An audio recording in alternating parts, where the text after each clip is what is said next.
করে ফেলছে। কারো পায়ের শব্দ পেতেই দিশার ধ্যান ভাঙলো। সে দরজায় উঁকি দিয়ে দেখলো নিলয় আসছে।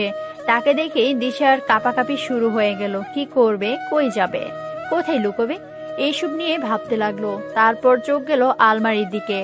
সে এক এক করে আলমারির পাল্লাগুলো টানতে লাগলো। 3টা পাল্লা লক ছিল। শেষে 4 নম্বর পাল্লাটা খোলা পেল আর ওটাই ঢুকে পাল্লাটা হালকা করে আটকে দিল।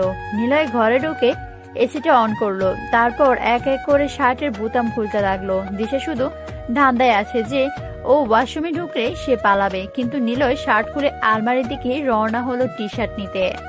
দিশার ভিতরে দুঃখপোকানি বেড়ে চলছে। ওর মনে হচ্ছে যে এই হার্টবিটের আওয়াজ এই নিলয়ের কানে ধরা পড়ে যাবে। নিলয় আলমারির পাল্লা খুললো। দিশা মনে মনে দোয়া পড়া শুরু করলো। নিলয় টি শার্টের দিকে হাত বাড়াতে সে আলমারির মধ্যে কারো অস্তিত্ব খুঁজে পেল। দিশা অন্যদিকে মুখ করে ছিল, তাই নিলয় চেহারাটা দেখতে পায়নি। চুল দিয়ে ওই সাইডটা ঢাকা ছিল। নিলয় ভয় পেয়ে চিৎকার দিয়ে পেছনে সরে গেল। নিলয়ের চিৎকার শুনে দিশা চমকে উঠে ওর দিকে তাকালো। নিলয় আবার সাহস করে সামনে এসে ভালোভাবে তাকিয়ে দেখে এটা দিশা। দ্রুত দিশা হাত ধরে টেনে আলমারি থেকে বের করলো। তারপর বুকে ফু দিয়ে বলল, ও তুমি ছিলে? আর আমি কি না কি ভেবেছিলাম, ভয় পাইয়ে দিয়েছিলে একদম। নিলয় সন্দেহের চোখে দিশাকে প্রশ্ন করলো, তুমি এখানে লুকিয়ে কি করছিলে? দিশার কাছে কোনো জবাব নেই। সে মনে মনে ভাবলো, আসলেই তো নিলয়কে দেখে এভাবে লুকানোর কি আছে? আমি তো চাইলেই ওর ঘরে আসতেই পারি। একই বাড়িতে থাকি, একজন আরেকজনের ঘরে আসবো, এটাই স্বাভাবিক। সব হয়েছে ওই ডায়েরির জন্য। ওটা পড়ার পর আমার মাথা কাজ করাই বন্ধ করে দিয়েছে। এখন পালাই, নয়তো কি উল্টাপাল্টা বলে ফেলবো। এই বলে দিশা দৌড় দিতে নিলেই নিলয়ের হাত ধরে টান দিয়ে দেওয়ালের সাথে ঠেসে দাঁড় করায়। আর সেও এক হাত দেওয়ালে রেখে দিশার গা ঘেঁষে দাঁড়ায়, যাতে সে পালাতে না পারে। দিশা ভয়ে চোখ বন্ধ করে আছে। চোখ খোলো। দিশা ভয়ে ভয়ে চোখ খুললো। নিলয় বলল, এখন বলো তুমি আলমারিতে কি করছিলে? আর আমি জিজ্ঞাসা করতে ওইভাবে পালাচ্ছিলে কেন? এমনি এমনি এমনি কেউ পালায়? আমাকে বোকা পেয়েছো? দিশা কিছু বলছে না, চুপচাপ নিচের দিকে তাকিয়ে আছে। এইভাবে নিচের দিকে তাকিয়ে আছো কেন? আমার দিকে তাকিয়ে কথার উত্তর দাও। তুমি শরীরে কিছু পরে নেই, কিভাবে তাকাবো তোমার দিকে? আমি কি মেয়ে নাকি যে শরীরে কিছু না পড়লে তাকানো যাবে না? একটু দূরে দাঁড়িয়ে কথা বলবে? এভাবে তোমাকে সামনে দেখে আমার নিঃশ্বাস আটকে আসছে। আমি দূরে যাব আর ওই সুযোগে তুমি পালাবে, বুঝেছি।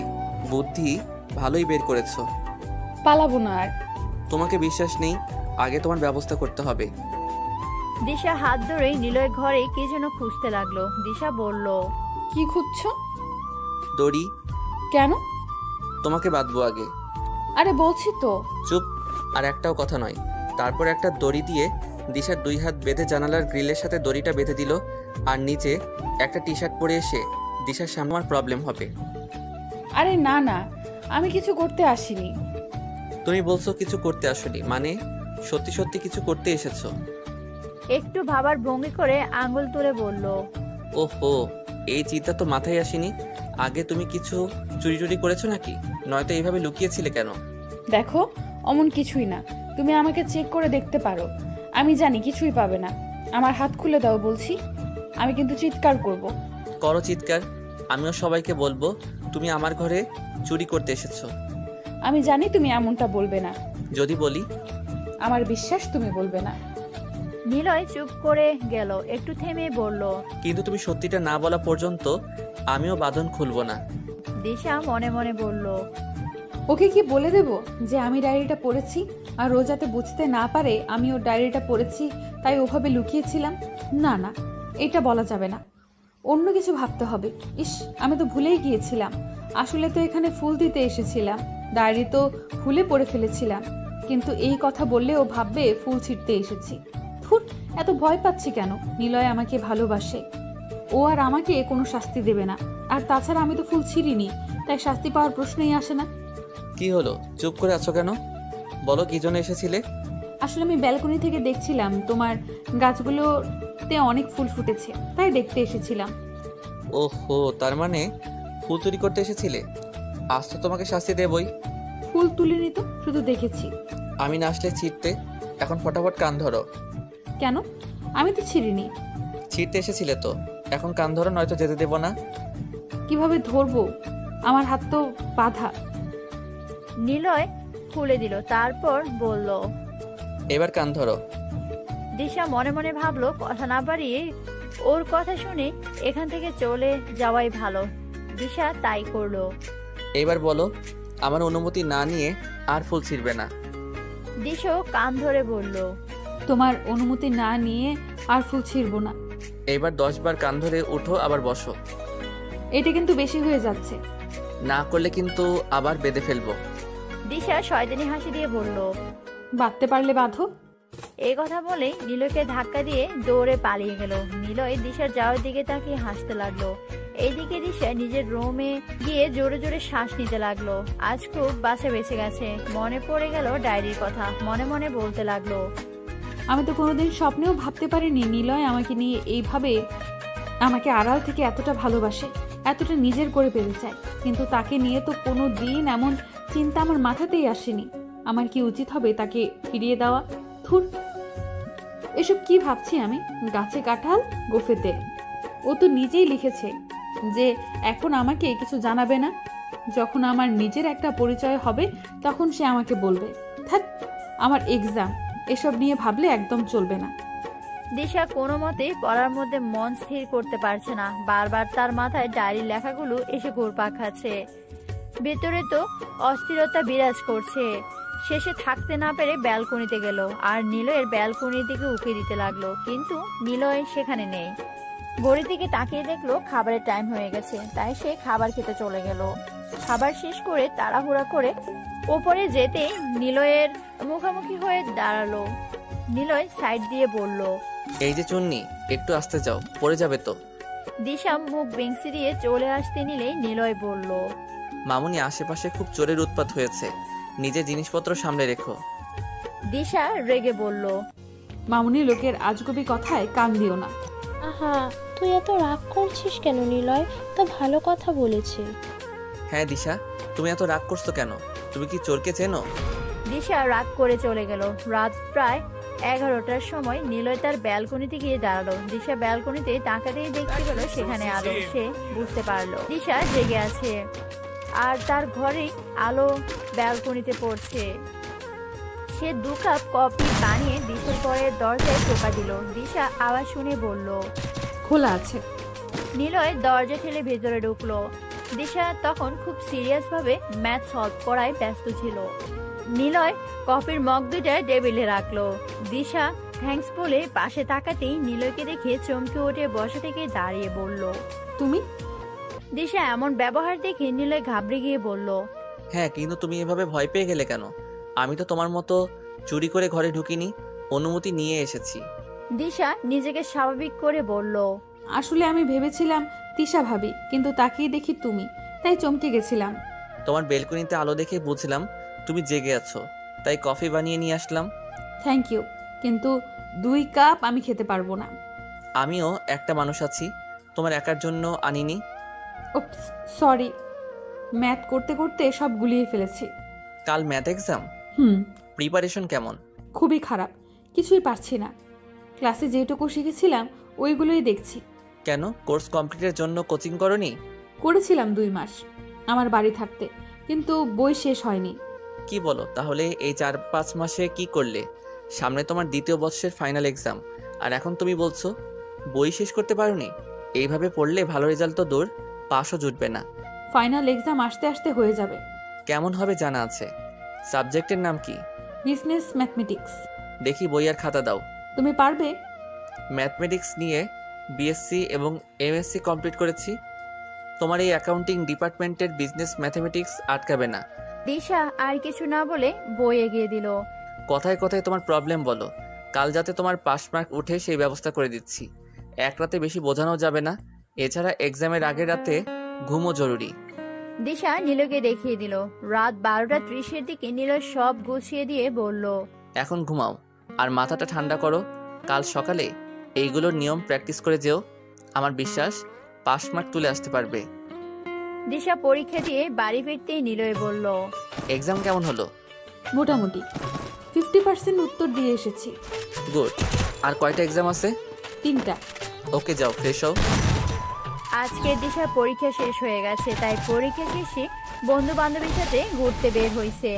এর জন্য অবশ্য বাড়ি থেকে পারমিশন নিয়ে এসেছে। বাড়িতে ফিরতে ফিরতে সন্ধ্যা হয়ে গেছে। ঘরে এসে বিছানায় গা এলিয়ে দিল, আর সাথে সাথেই ঘুম চলে আসলো। অনেকদিন পর একটা শান্তির ঘুম হবে। রাতে খাবার জন্য ডাক দিলে সে বলে খাবে না। ঘুম ভাঙলো একেবারে ফজরের আজানের সময়। নামাজ পড়ে ব্যালকনিতে গেল। চারদিকে এখনো হালকা অন্ধকার। পরিবেশের মধ্যকারে স্নিগ্ধতা যেন মনটাকে আরো শীতল করে তুলছে। আজকে অনেক বাড়ির কথা মনে পড়ছে। কত দুষ্টামি ভরা স্মৃতি লুকিয়ে আছে তার শহর সিলেটে। এখন না পারছে আপন মানুষ, আর না পাচ্ছে সে শহরটাকে। তবে এখানে অচেনা মানুষগুলো তাকে খারাপ রাখেনি। এসব ভাবনায় 1 ঘন্টা পার হয়ে গেছে। দিশা নিজেও জানে না। ভাবনার রেশ এখনো কাটেনি।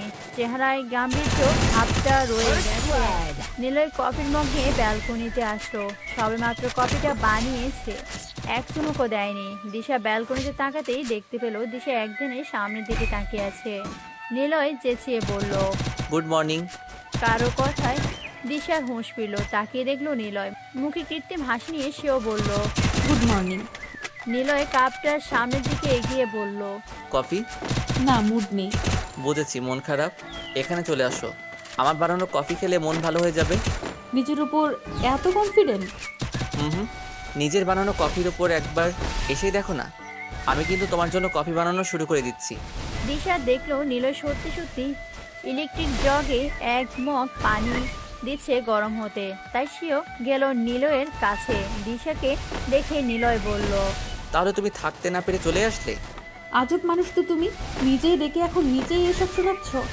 তুমি তো বললে খাবে না, এখন আবার এসেছো। তাহলে চলে যাই। এই না না, আমি তো মজা করছিলাম। এই নাও তোমার কফি রেডি। দিশা কপিটা হাতে নিয়ে বলল, থ্যাংক ইউ। অনেক ফর্মালিটি করে ফেলেছো। এইবার খেয়ে বলো কেমন হয়েছে। দিশা মুখে দিয়ে কিছুক্ষণ চুপ থেকে বলল, ভালো হয়েছে। বলার ভঙ্গি দেখে তো মনে হচ্ছে না তোমার খুব একটা পছন্দ হয়েছে। আসলে চিনি একটু বেশি হয়েছে, আর কফি পাউডার কম। আমি আবার খুব কড়া কফি খাই, চিনি কম দিয়ে। এতে কফির ফ্লেভারটা বেশি পাওয়া যায়। ও সরি, আমি জানতাম না। আমার ধারণা মেয়েরা সুইট বেশি পছন্দ করে, তাই মিষ্টি করে দিয়েছি। সমস্যা নেই, এখনই ঠিক করে দিচ্ছি। দিশা হাত থেকে মগ নিয়ে অল্প একটু কফি পেলে দিল। তারপর তাতে যেটুকু পাওয়া যায় গরম পানি দিয়ে আরো একটু কফি পাউডার মিশিয়ে দিশার হাতে দিল। দিশা চুমুক দিয়ে বলল, এবার পারফেক্ট হয়েছে। যাক, অবশেষে তোমার মন মতো কফি বানাতে পারলাম। দিশা হেসে দিল। নিলয় বলল, দেখলে, আমার বানানো কফি খেয়ে সত্যি তোমার মনটা ভালো হয়ে গেল। নিলয়ের কথা শুনে দিশা আবার বাড়ির কথা মনে পড়ে গেল। সে মুখ বার করতেই নিলয় বলল, দ্বিতীয়বার আর মন খারাপ করার ট্রাই করবে না। আমি অলরেডি তোমার মুড ভালো করে দিয়েছি। নিলয়ের কথায় শুনে দিশা মৃদু হাসলো। আজ কলেজ আছে? না, ছুটি। গুড। তোমার যত আনুষঙ্গিক কাজ আছে, যেমন গল্পগুজব, গোসল, খাওয়া, ঘুম, এইসব দুপুর 3টার আগে শেষ করে 3টার মধ্যে একদম ফ্রি হয়ে যাবে। কেন? 3টায় কি হবে? তোমার জন্য টিউটর আসবে। এসবের কি দরকার ছিল? আমি তো... দিশার কথার মাঝে নিলয় ধমক দিয়ে বলল, তোমার মতামত জানতে চাইনি। আমি যা ঠিক করেছি তাই হবে। চুপচাপ টিউটরের কাছে পড়তে বসবে। ও তোমাকে 6টা সাবজেক্ট পড়াবে, একদিনে 3টা করে। পার সাবজেক্ট 1 ঘন্টা করে 3টা ঘন্টা, বুঝেছো? দিশা ভয়ে ভয়ে মাথা নাড়ালো। জানতে চাইলে না একটা সাবজেক্ট বাকি রাখলাম কেন? কেন? ওইটা আমি পড়াবো তাই। কোনটা? ম্যাথামেটিক্স। সন্ধ্যা থেকে তুমি তোমার টিউটরে পড়া শেষ করবে, আর রাতে খাওয়া দাওয়া শেষ করে আমার সাথে বসে ম্যাথ করবে। ওইসব টিভি দেখা চলবে না। একটুও দেখবো না। তোমার 3 মাস পর ফাইনাল এক্সাম, আর তুমি টিভি দেখা নিয়ে পড়ে আছো? না, মানে দুপুর থেকে একটানা পড়ার রুটিন করে দিচ্ছ, এর মধ্যে একটু তো এন্টারটেনমেন্ট দরকার। বুঝেছি। তুমি তাহলে ড্রয়িং রুমে বসে ম্যাথ করবে, সবাই থাকবে, টিভিও চলবে, আর পড়াও হবে। ঠিক আছে, thanks for coffee. You are welcome. Disha কাপটা টেবিলে রেখে ঘর থেকে বের হয়ে আসতে আসতে মনে মনে বলল, জানি না তোমাদের এত ঋণ আমি কিভাবে শোধ করবো। থ্যাংক ইউ দিয়ে ছোট করতে চাই না, কিন্তু এটা ছাড়া কৃতজ্ঞতা প্রকাশ করার কোনো ভাষা আমার জানা নেই। থ্যাঙ্কস আমার খারাপ সময়ে আমাকে জায়গা দেওয়ার জন্য। থ্যাঙ্কস আমার ছোট ছোট বিষয়ে এতটা গুরুত্ব দেওয়ার জন্য। থ্যাঙ্কস আমার এত কেয়ার করার জন্য। আর থ্যাঙ্কস আমাকে এতটা ভালোবাসার জন্য। ঠিক 3টার সময় দিশার টিউটর চলে এসেছে। দিশা ভেবেছিল কোনো বয়স্ক রাগী টিচার হবে, কিন্তু দিশার চিন্তা ভাবনাকে সম্পূর্ণ ভুল প্রমাণিত করে একজন অল্প বয়স্ক মেয়ে এসেছে।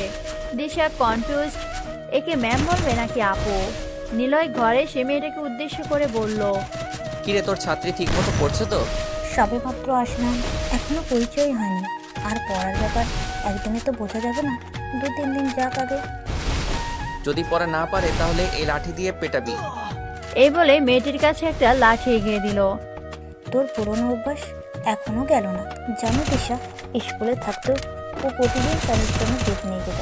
আর মজার ব্যাপার হলো, সেই বেতের প্রথম মার ওকেই খেতে হতো, কারণ স্যার প্রথমে ওকেই পড়া ধরতো আর ও পারতো না। হয়েছে আর বলতে হবে না। দিশা, তোমার নিশ্চয়ই আমাদের কথা মাথার উপর দিয়ে যাচ্ছে। আসলে ও আমার স্কুল ফ্রেন্ড রিমা। কলেজে উঠে আলাদা হয়ে যায়। ও এই বছরেই অ্যাকাউন্টিং নিয়ে MBA শেষ করলো। খুব ভালো স্টুডেন্ট। তুমি ওকে রিমা আপু বলেই ডেকো। আর তোমার যেখানে যেখানে প্রবলেম সব ওকে খুলে বলো। আমি এখন আসি। আজকে মনে হচ্ছে খাওয়া শেষই হবে না। পড়ার নাম শুনলেই বুঝি খিদে পাই বেশি। দিশা খেতে খেতে সামনে তাকিয়ে দেখলো নিলয় বিরক্তি নিয়ে কথাগুলো বলছে। ওর রাগ হয়ে গেল। খাবার চিবানো বাদ দিয়ে গালের মধ্যে পুরে রেখে দিল। রেখে নিলয়ের দিকে চোখ বড় বড় করে তাকিয়ে আছে। নিলয় দিশার এই অবস্থা দেখে বলল, খাবার তাড়াতাড়ি শেষ করার জন্য কথাগুলো বলেছি, মুখের মধ্যে পুরে রাখার জন্য নয়। নিলয়ের কথায় দিশা তাড়াহুড়া করে খেতে গিয়ে বিষম লেগে কাশতে শুরু করলো। মামুনি পানি এগিয়ে দিয়ে বলল, সারাদিন তো পড়াশোনাই করেছে, এখন একটু খেতে এসেছে আর অমনি তো তদারকি শুরু হয়ে গেছে। সারা বছর না পড়লে তো এক্সামের সময় খাওয়া দাওয়া বন্ধ করেই পড়তে হবে। খাওয়া শেষ করে বই খাতা নিয়ে ড্রয়িং রুমে চলে এসো। দিশা মাথা নাড়ালো। কি রে, তুই খাবি না? পরে খাবো। বই খাতা নিয়ে দিশা ড্রয়িং রুমে এসে সোফা নিয়ে নিলয়ের পাশে বসলো আর টি টেবিলটা টেনে নিয়ে বইগুলো রাখলো। একেবারে ফজরের নামাজের পরে আসতে। এই তুমি আমাকে অঙ্ক শেখানোর নাম দিয়ে ডেকে ঝগড়া করছো কেন বলো তো? ছাড়ো ওইসব কথা, তর্কে তর্ক বাড়বে। এখন বই বের করো। দিশার অঙ্ক করতে করতে এক পর্যায়ে টিভির দিকে হা করে তাকিয়ে আছে। নিলয় এটা দেখে ওর মাথায় বাড়ি দিয়ে বলল, তোমাকে আমি শুধু টিভি দেখার জন্য এখানে আসতে বলেছি? আরে থামো তো, আজকে ধামাকা পর্ব চলছে, একটু দেখতে চাই। বিরতি দিলেই আবার অঙ্ক করব। তোমাকে বলেছি অঙ্ক করার ফাঁকে ফাঁকে একটু টিভি দেখতে, আর তুমি দেখছি টিভি দেখার ফাঁকে ফাঁকে একটু অঙ্ক করছো। এমন করলে কিন্তু ঘরে পড়াতে বসতে পারবো না এরপর থেকে। এই না না, শুধু আজকে একটু দেখতে দাও, কাল থেকে দেখবো না। এই সিরিয়ালটা আমার খুব পছন্দের, কবে থেকে এই পর্ব দেখার জন্য ওয়েট করছি। আর কয়েক মিনিট পরে বিরতি দেবে, তখন আর দেখবো না। এখন তুমি একটু চুপ থাকো, নয়তো আমি কাহিনী বুঝতে পারবো না। মেয়েদের মতো হা করে সিরিয়ালে কি এত দেখো বলো তো? মেয়েদের মতো মানে কি? আমি তো মেয়েই। ও তাই তো। সিরিয়ালে বিরতি দিতেই দিশা নিলয়কে বলল, জানো সিরিয়ালের মধ্যে কত শিক্ষণীয় বিষয় থাকে। সেখানে দেখায় কিভাবে একটি অসহায় মেয়ে তার শ্বশুরবাড়িতে নির্যাতিত হয়, আর এরপরেও সে তার শ্বশুরবাড়ির সবার সাথে মানিয়ে চলে, সবাইকে নিঃস্বার্থভাবে ভালোবাসে। তার পেছনে পেছনে কত কূটনীতি হয়, কিন্তু সে সেগুলোতে মনোযোগ না দিয়ে সবার খেয়াল রাখে। সব বিপদ থেকে নিজের সংসার আর কাছের মানুষদের রক্ষা করে।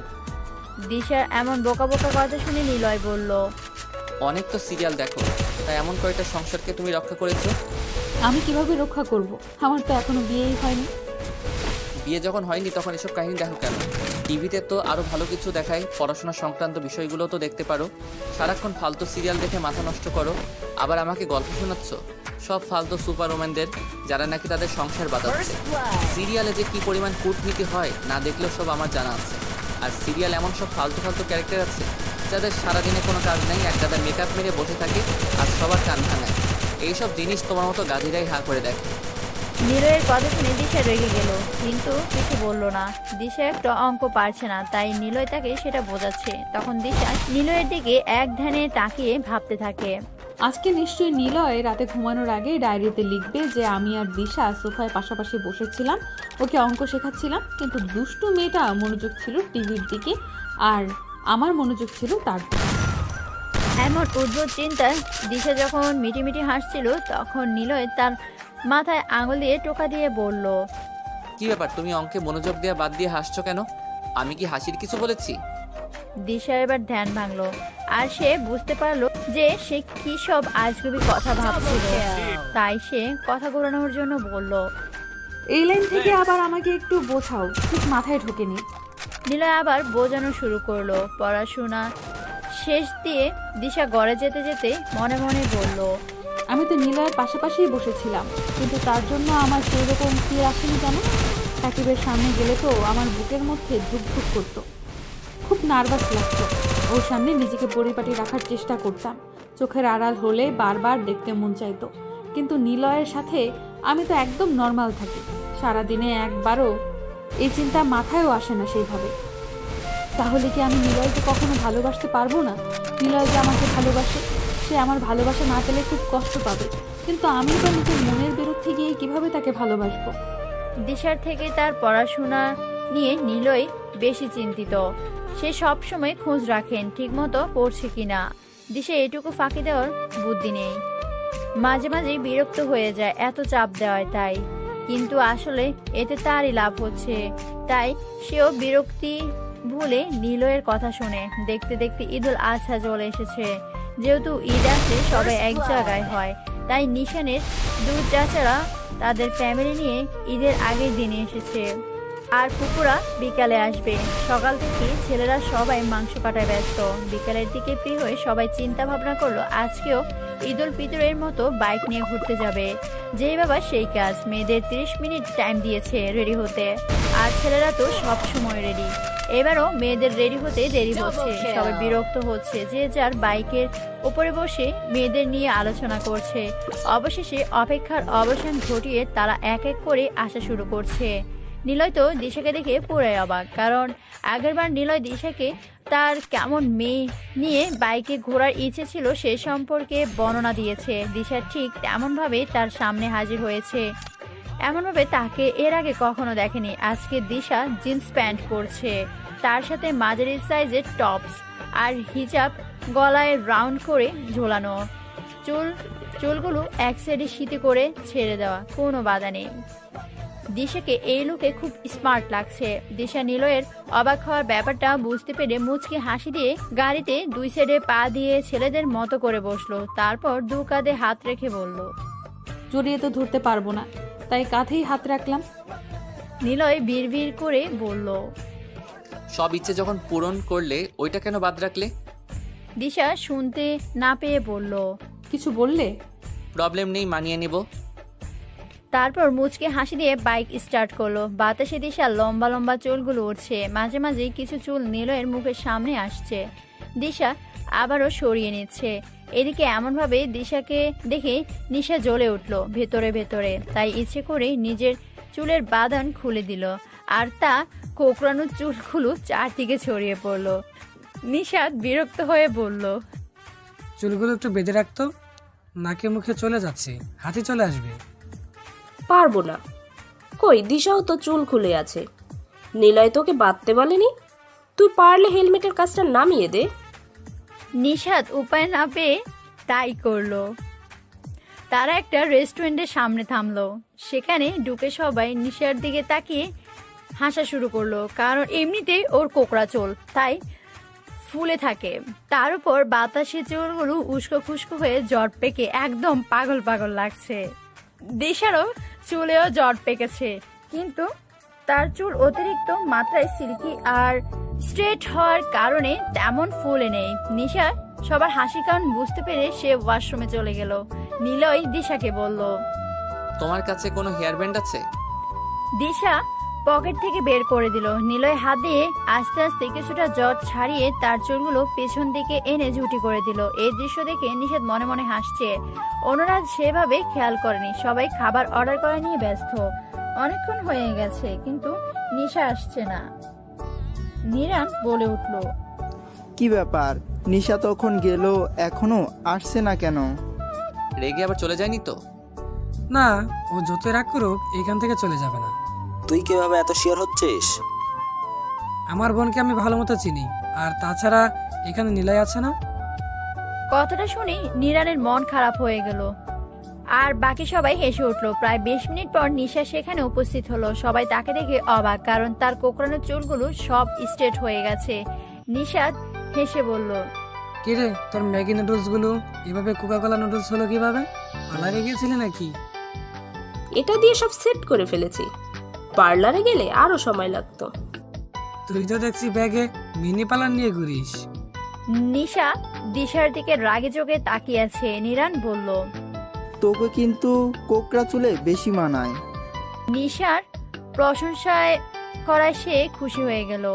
বাড়িতে যেতে যেতে নিলয় বলল, কি ব্যাপার, তুমি তো সবসময় লং ড্রেস পরো, আজকে তাহলে শর্ট ফর্মে চলে আসলে কিভাবে? আগের বার তুমি বলেছিলে লং ড্রেস পরা মেয়ের সাথে বাইক রাইড করতে নাকি তোমার ভালো লাগে না, তাই তোমার পছন্দ মতো ড্রেস পরার ট্রাই করলাম। আমার পছন্দের এত খেয়াল রাখো? রাখতেই তো হবে, তোমার পার্টনার যেহেতু আমি, বাইক পার্টনার। সারা জীবন হবে? দিশা জানে নিলয় তাকে ভালোবাসে, কিন্তু সে চায় না নিলয় জানুক যে দিশা সব জানে, কারণ তার ভেতরে এখনো নিলয়ের জন্য তেমন স্পেশাল কোনো ফিল আসেনি। আর নিলয় যে কথাটা মজা করে বলছে তা সে বুঝতে পেরেছে, তাই সেও মজা নেওয়ার জন্য বলল, তোমার বউকে রেখে আমাকে নিয়ে ঘুরবে? নিলয় এবার কথা ঘোরানোর জন্য বলল, আজকে তো তোমার পড়াশোনা কিছুই হলো না, কালকে কিন্তু বেশি বেশি করে আজকেরটা উসুল করতে হবে। বাড়ি ভর্তি মানুষ থাকলে পড়া হয় নাকি? 2-3 দিন তো রেস্ট দাও, ঈদ বলে কথা। আর 1 মাস পর তোমার পরীক্ষা, কভার করতে পারবে তো? হ্যাঁ, প্রায় অনেকটাই প্রিপারেশন নিয়ে ফেলেছি। 2-3 দিন গ্যাপ দিলে কিচ্ছু হবে না। ঠিক আছে তাহলে দিলাম 2-3 দিন ছুটি, তার মধ্যে একদিন তো চলে গেল, কিন্তু পরীক্ষা খারাপ হলে তোমার খবর আছে। হবে না, দেখে নিও। দেখতে দেখতে দিশার সেকেন্ড ইয়ার ফাইনাল পরীক্ষা শুরু হয়ে গেল। খুব টেনশনে আছে। নিলয় যতটা পারে তাকে আশ্বস্ত দিয়েছে যাতে সে টেনশন কম করে।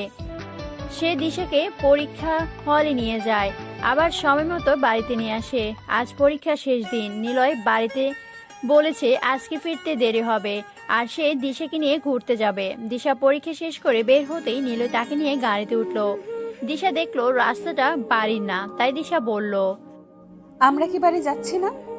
না, আজকে তোমাকে নিয়ে বিভিন্ন জায়গায় ঘুরে বেড়াবো। এতদিন তো পরীক্ষা নিয়ে বিজি ছিলে, আজ শেষ হলো, তাই তোমার মাইন্ডকে ফ্রেশ করতে নিয়ে যাচ্ছি। প্রথমে দুজনে একটা নদীর পাড়ে গিয়ে বসলো। সেখানে বাতাসে দিশার পুরো শরীর জুড়ে যাচ্ছে। এই কয়দিনে ক্লান্তিজনের বাতাসে উড়ে যাচ্ছে। দিশার উঠতেই ইচ্ছে করছে না এখান থেকে। তখন নিলয় বলল, এইখানে যদি এতক্ষণ ধরে ধরে বসে থাকো তাহলে অন্যান্য জায়গায় যাবে কখন? দিশা, আমার এখানে ভালো লাগছে, আর একটু থাকি। দিশা বলল, তোমার এই জায়গা পছন্দ? তাহলে অন্য একদিন আবার নিয়ে আসবো, এখন উঠি চলো। কম সময় যে কয়টা জায়গায় যাওয়া যায় তারা সে কয়টায় জায়গায় ঘুরেছে। একদম রাতে ডিনার করে বাড়িতে ফিরেছে। বাড়িতে ফিরতেই তিশা জিজ্ঞেস করলো, কেমন হয়েছে পরীক্ষা? খুব ভালো। মামুনি দিশাকে দেখে বলল, যা তাড়াতাড়ি হাত মুখ ধুয়ে আয়, কদিন পরীক্ষার জন্য ঠিক মতন খাওয়া দাওয়া করিসনি, মুখ চোখ কেমন শুকিয়ে গেছে। মামুনি, আমরা খেয়ে এসেছি। আচ্ছা তাহলে ঘরে গিয়ে রেস্ট নে। ঠিক আছে মামুনি। এইদিকে দিশা থার্ড ইয়ারে ভর্তি হয়ে গেছে, নিয়মিত ক্লাসও করে। অপরদিকে মামুনি আর তিশা মিলে নিলয়ের বিয়ে নিয়ে গল্প করছে। ছেলেটা এমবিএ শেষ করা প্রায় 1 বছর হয়ে গেল, কিন্তু এখনো বিয়ের জন্য কোনো পাত্রী খুঁজে পাচ্ছি না। ও তো বিয়ের কথা কিছুই বলেও না। মামনি, ও হয়তো লজ্জা পায় বলতে। আপনি যদি মেয়ে দেখতে চান তাহলে আমার কাছে একটা মেয়ে আছে। তাই নাকি? তা মেয়ের বাড়ি কোথায়, ফ্যামিলি কেমন? মেয়ে আপনাদের চেনা, ওই যে মেজো চাচার মেয়ে আছে না, তামান্না, ওর কথা বলছি। এবার অনার্স ফাইনাল ইয়ারে উঠেছে, আর ওরও নাকি নিলয়কে খুব পছন্দ। আপনি চাইলে আমি চাচার সাথে কথা বলতে পারি। ওই মেয়েকে তো দেখেছি আমি, দেখতে মাশাআল্লাহ সুন্দর আছে। তুই নিলয়ের সাথে কথা বল, দেখ ওর পছন্দ হলে আমার কোনো আপত্তি নেই। মামনি, আরেকটা কথা ছিল। কি কথা বললো? আসলে আমার চাচাতো ভাই তামিম, ওকেও তো আপনি দেখেছেন, ওরও দিশাকে পছন্দ, বিয়ে করতে চাই। দেখো দিশা, তুমি তো দিশার ব্যাপারে সবটাই জানো। দিশার আসল বাবা মার মত ছাড়া তো আমরা কিছু করতে পারবো না। তাও তুমি দিশার সাথে কথা বলে দেখতে পারো, ও যদি চায় তাহলে আমি দায়িত্ব নিয়ে বিয়ে দেব। আচ্ছা মামনি, তাহলে আমি দুজনের সাথে কথা বলবো। ভেতরে আসবো? ভাবি, তুমি আমার ঘরে আসার জন্য আবার অনুমতি নিচ্ছ কেন? চলে এসো, একমাত্র দেবর আমি তোমার, যখন ইচ্ছা আমার ঘরে আসতে পারো। তাই বুঝি? যখন তোমার বউ হবে তখন কি আমি এমনভাবে ঘরে চলে আসতে পারবো? এখানে বইয়ের কথা আসছে কোথা থেকে? না মানে একদিন না একদিন তো হবে, তাই না? ছেলে বড় হয়েছে, বিয়ে তো দিতেই হবে। আমি এখন ওসব বিয়ে টিয়ে করবো না। আমার বিয়ে হতে এখন অনেক দেরি আছে। কত দেরি? ঠিকঠাক মতো পাত্রী খুঁজতে 2-3 বছর তো লেগেই যাবে। যদি বলি পাত্রী একটা হাতে আছে তাহলে বিয়ে করবে? নিলয় মনে মনে ভাবলো ভাবি কি দিশার কথা বলতে যাচ্ছে নাকি। সে উৎসাহ নিয়ে বলল, করা যায়, কিন্তু সে কি রাজি? অবশ্যই, তোমার জন্য একদম পাগল। তাই নাকি? তা কবে থেকে? এই তো যেদিন তুমি আমার বাবার বাড়ি গিয়েছিলে সেদিন তোমাকে দেখেই পছন্দ করেছে। নিলয়ের মুখটা এবার শুকিয়ে গেল। সে বলল, তুমি কার কথা বলছো? এখনো বুঝতে পারোনি? আমি তো তামান্নার কথা বলছি। তামান্নার নাম শুনতেই নিলয়ের মাথা গরম হয়ে গেল। নিজেকে সামলে ভালোভাবে বলল, মানে কি বলতে চাচ্ছ, একটু বুঝিয়ে বলো। মামনি তোমার জন্য বউ আনতে চাচ্ছে, তাই আমি পাত্রী খোঁজার দায়িত্ব নিয়েছি। তামান্না তো দেখতে সুন্দরী আছে, তোমাকে ওর পছন্দ। এখন কি তুমিও কি বলছো বলো? ভাবি, এখন আমি বিয়ে করতে চাই না। তোমার পড়াশোনা শেষ, এখনই তো বিয়ে করার সময়। ভাবি, আমি কয়েক বছর সময় চাই। কারোর জন্য ওয়েট করছো? নিলয় লজ্জা পেয়ে তেমন কিছুই না। এই লজ্জা পাওয়ার মানে আমি বুঝি। আমার তো আগেই সন্দেহ হয়েছিল। বলো কে সে? ভাবি, তুমি ভুল বুঝছো। তুমি কি আমাকে ভরসা করতে পারছো না? তুমি আমাকে বলতে পারো, আমি কাউকে বলবো না। আসলে ভাবি, তাকে তুমি খুব ভালোভাবে চিনো। আমি ভালোভাবে চিনি তাহলে কি তন্নি? আরে না, ওই দিকের কেউ না। নিশার কথা বলছো? পাগল নাকি? নিশা তো কোনোদিনও না, সে এই বাড়িতেই থাকে। তিশা নিলয়ের দিকে বড় বড় চোখ করে বলল, আমি যাকে ভাবছি সে নয় তো? নিলয় মুচকে হেসে হ্যাঁ সূচক মাথা নাড়ল। তিশা উৎসাহ নিয়ে বলল, কবে, কখন, কিভাবে হলো এসব? তুমি আমাকে আগে বলনি কেন যে তোমরা প্রেম করছো? ভাবি, তুমি ভুল বুঝছো। আমি ওকে ভালোবাসি, কিন্তু আমি এখনো কিছু জানে না। আমি তোমার হয়ে ওকে বলে দেব, নিশ্চয়ই ও না করবে না। না না, তুমি প্লিজ ওকে কিছু বলবে না। আমি চাই না এখনই কিছু জানাতে। সময় হলে আমিই বলবো। সেই সময়টা কতদিনে হবে? এখনো 3-4 বছর। এতদিন? আমি তো বুড়ি হয়ে যাব। আরে না না, তুমি বুড়ি হবে না, শুধু তোমার একটা কিউট বাচ্চা হবে। ভালো হয়েছে তুমি আগে আমাকে এই কথা বলে দিলে। আমি তো এখনই দিশাকে বলতে যাচ্ছিলাম তামিমের কথা। আমি দিশাকে খুব ভালোবাসি আর সারা জীবন নিজের করে রাখতে চাই। তুমি শুধু আমাদের সাপোর্টে থেকো। ওকে, অল দ্য বেস্ট। আমি সব সময় তোমাদের সাথে আছি।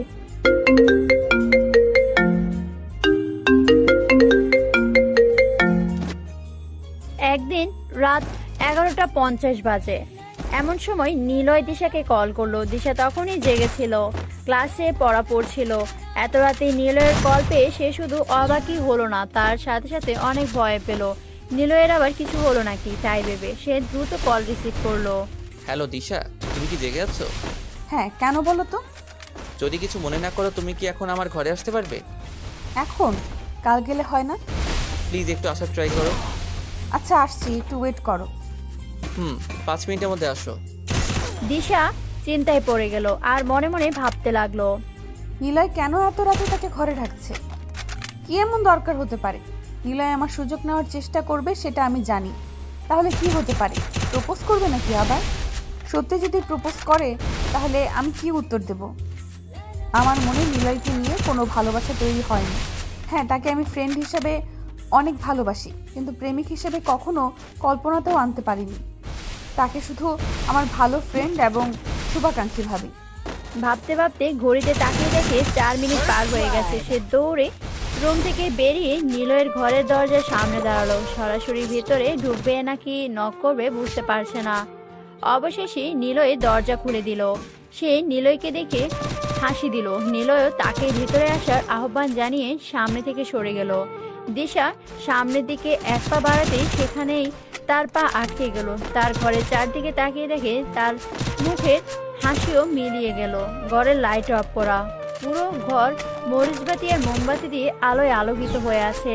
মরিচবাতির আলোয় যেভাবে নিভছে আর জ্বলছে সেভাবে দিশা হার্টবিট জোরে জোরে আওয়াজ করে দুকদুক করছে। বিছানার সাইডে ছোট টেবিলের ওপর ফুলদানিতে তাজা গোলাপ আর রজনীগন্ধার কয়েকটা স্টিক রেখে দেওয়ায় যার সুবাস পুরো ঘরময় ছড়িয়ে গেছে। দিশা তো এবার পুরোপুরি শিওর যে নিলয় তাকে প্রপোজ করবে। তার ইচ্ছে করছে দৌড়ে এখান থেকে চলে যেতে। সে এখন এই পরিস্থিতির সামনে পড়ার জন্য মোটেও তৈরি না। নিলয় দিশাকে দাঁড়িয়ে থাকতে দেখে বলল, কি ব্যাপার, দাঁড়িয়ে আছো কেন? তাড়াতাড়ি ভেতরে এসো, হাতে বেশি সময় নেই। আর 2 মিনিট পর 12টা বাজবে। কেন 12টা বাজলে কি হবে? কেক কাটবো। দিশা এবার মনে মনে স্বস্তি পেল আর বলল, ও আজ তোমার জন্মদিন? তারপর আবার কি যেন ভেবে বলল, কিন্তু তোমার জন্মদিন তো 2 মাস আগে ছিল। ওই দিন মামুনি তোমার জন্য কেকও বানালো। আজকে কি তাহলে সার্টিফিকেটের ডেট অনুযায়ী আবার জন্মদিন পালন করবে? তুমি একটু বেশি বুঝো। কেক আমি একা কাটবো না, তোমাকেও কাটতে হবে। দিশা অবাক হয়ে বলল, আমি কেন? আজকে তো আমার জন্মদিন না। নিলয় কেকে মোমবাতি লাগাতে লাগাতে বলল, এটা কারো জন্মদিন উপলক্ষে না, আজকে আমার জীবনের একটা বিশেষ দিন, তাই তোমাকে নিয়ে সেলিব্রেট করছি। ভাইয়া ভাবিকে তো আর ডাকতে পারি না, ওরা এখন একান্তে টাইম কাটাচ্ছে। মামুনি আব্বু ঘুমাচ্ছে, তুমি জেগেছিলে তাই তোমাকে ডাকলাম। এই বিষয়ে আর একটাও প্রশ্ন করবে না, আমি বলার সাথে সাথেই মোমবাতিতে ফু দিবে। দিশা তাকিয়ে দেখলো একটা হাফ প্লেটের ওপর একটা ছোট্ট কাপ কেক। কেকের ওপর মোটা করে চকলেটের লেয়ার দেওয়া, আর সেই লেয়ারের ওপর লাল কালারের ক্রিম দিয়ে ভরাট লাভ আঁকানো। সেই লাভের পেটের ওপর ছোট মোমবাতি। নিলয় ঘড়ির দিকে তাকিয়ে ছিল। ঠিক 12টা বাজতেই সে দিশাকে বলল মোমবাতিতে ফু দিতে। দিশাও বাথরুমের মতো এক ফু দিয়ে মোমবাতিটা নিভিয়ে দিল। কাজটা এত জলদি করেছে যে নিলয় বেকুব হয়ে গেল। সে ভেবেছিল সেও দিশার সাথে ফু দিয়ে নেভাবে, কিন্তু তার আগেই দিশা নিভিয়ে দিয়েছে। এতে নিলয় বলল, একটু আস্তে ফু দিবে, এত তাড়াহুড়ো করার কি ছিল? তুমিই তো বললে ফু দিতে। ভালো করেছো। টাইম চলে যাচ্ছে, আমার সাথে এখন কেকটা কাটো।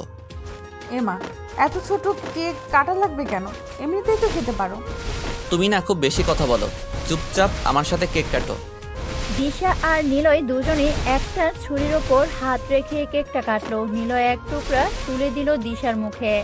দিশা খেতে খেতে বলল, কেকটা ছোট হলেও অনেক মজা খেতে। নিলয় ওর দিকে তাকিয়ে বিরক্তি নিয়ে বলল, কেকের টেস্ট নেওয়া শেষ হলে আমাকেও খাইয়ে দাও। কেন, তুমি নিজে খেতে পারো না? নিলয় রেগে বলল, দিশা, আমার কিন্তু এবার সত্যি খুব রাগ লাগছে। অবুঝের মতো করছো কেন? তুমি কোনোদিন দেখোনি কিভাবে কেক কেটে একে অপরকে খাইয়ে দেয়? নিলয়ের এমন রাগী সুর শুনে দিশা ভয়ে কেকটা তুলে পুরোটাই নিলয়ের মুখে ঢুকিয়ে দিল। আচমকা দিশা এমন কাহিনী করে বসবে নিলয় নিজেও বুঝতে পারেনি।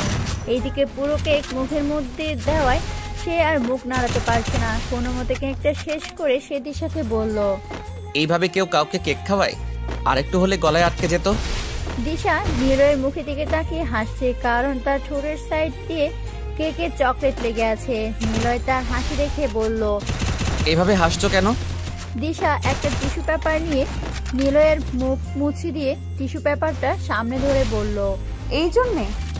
নিলয় বুঝতে পারলো যে তার মুখে চকলেট লেগেছিল, তাই সে মনে মনে বলল, যদি তুমি আমার গার্লফ্রেন্ড বা বউ হতে তাহলে কিস করে তোমার ঠোঁটে ট্রান্সফার করে দিতাম।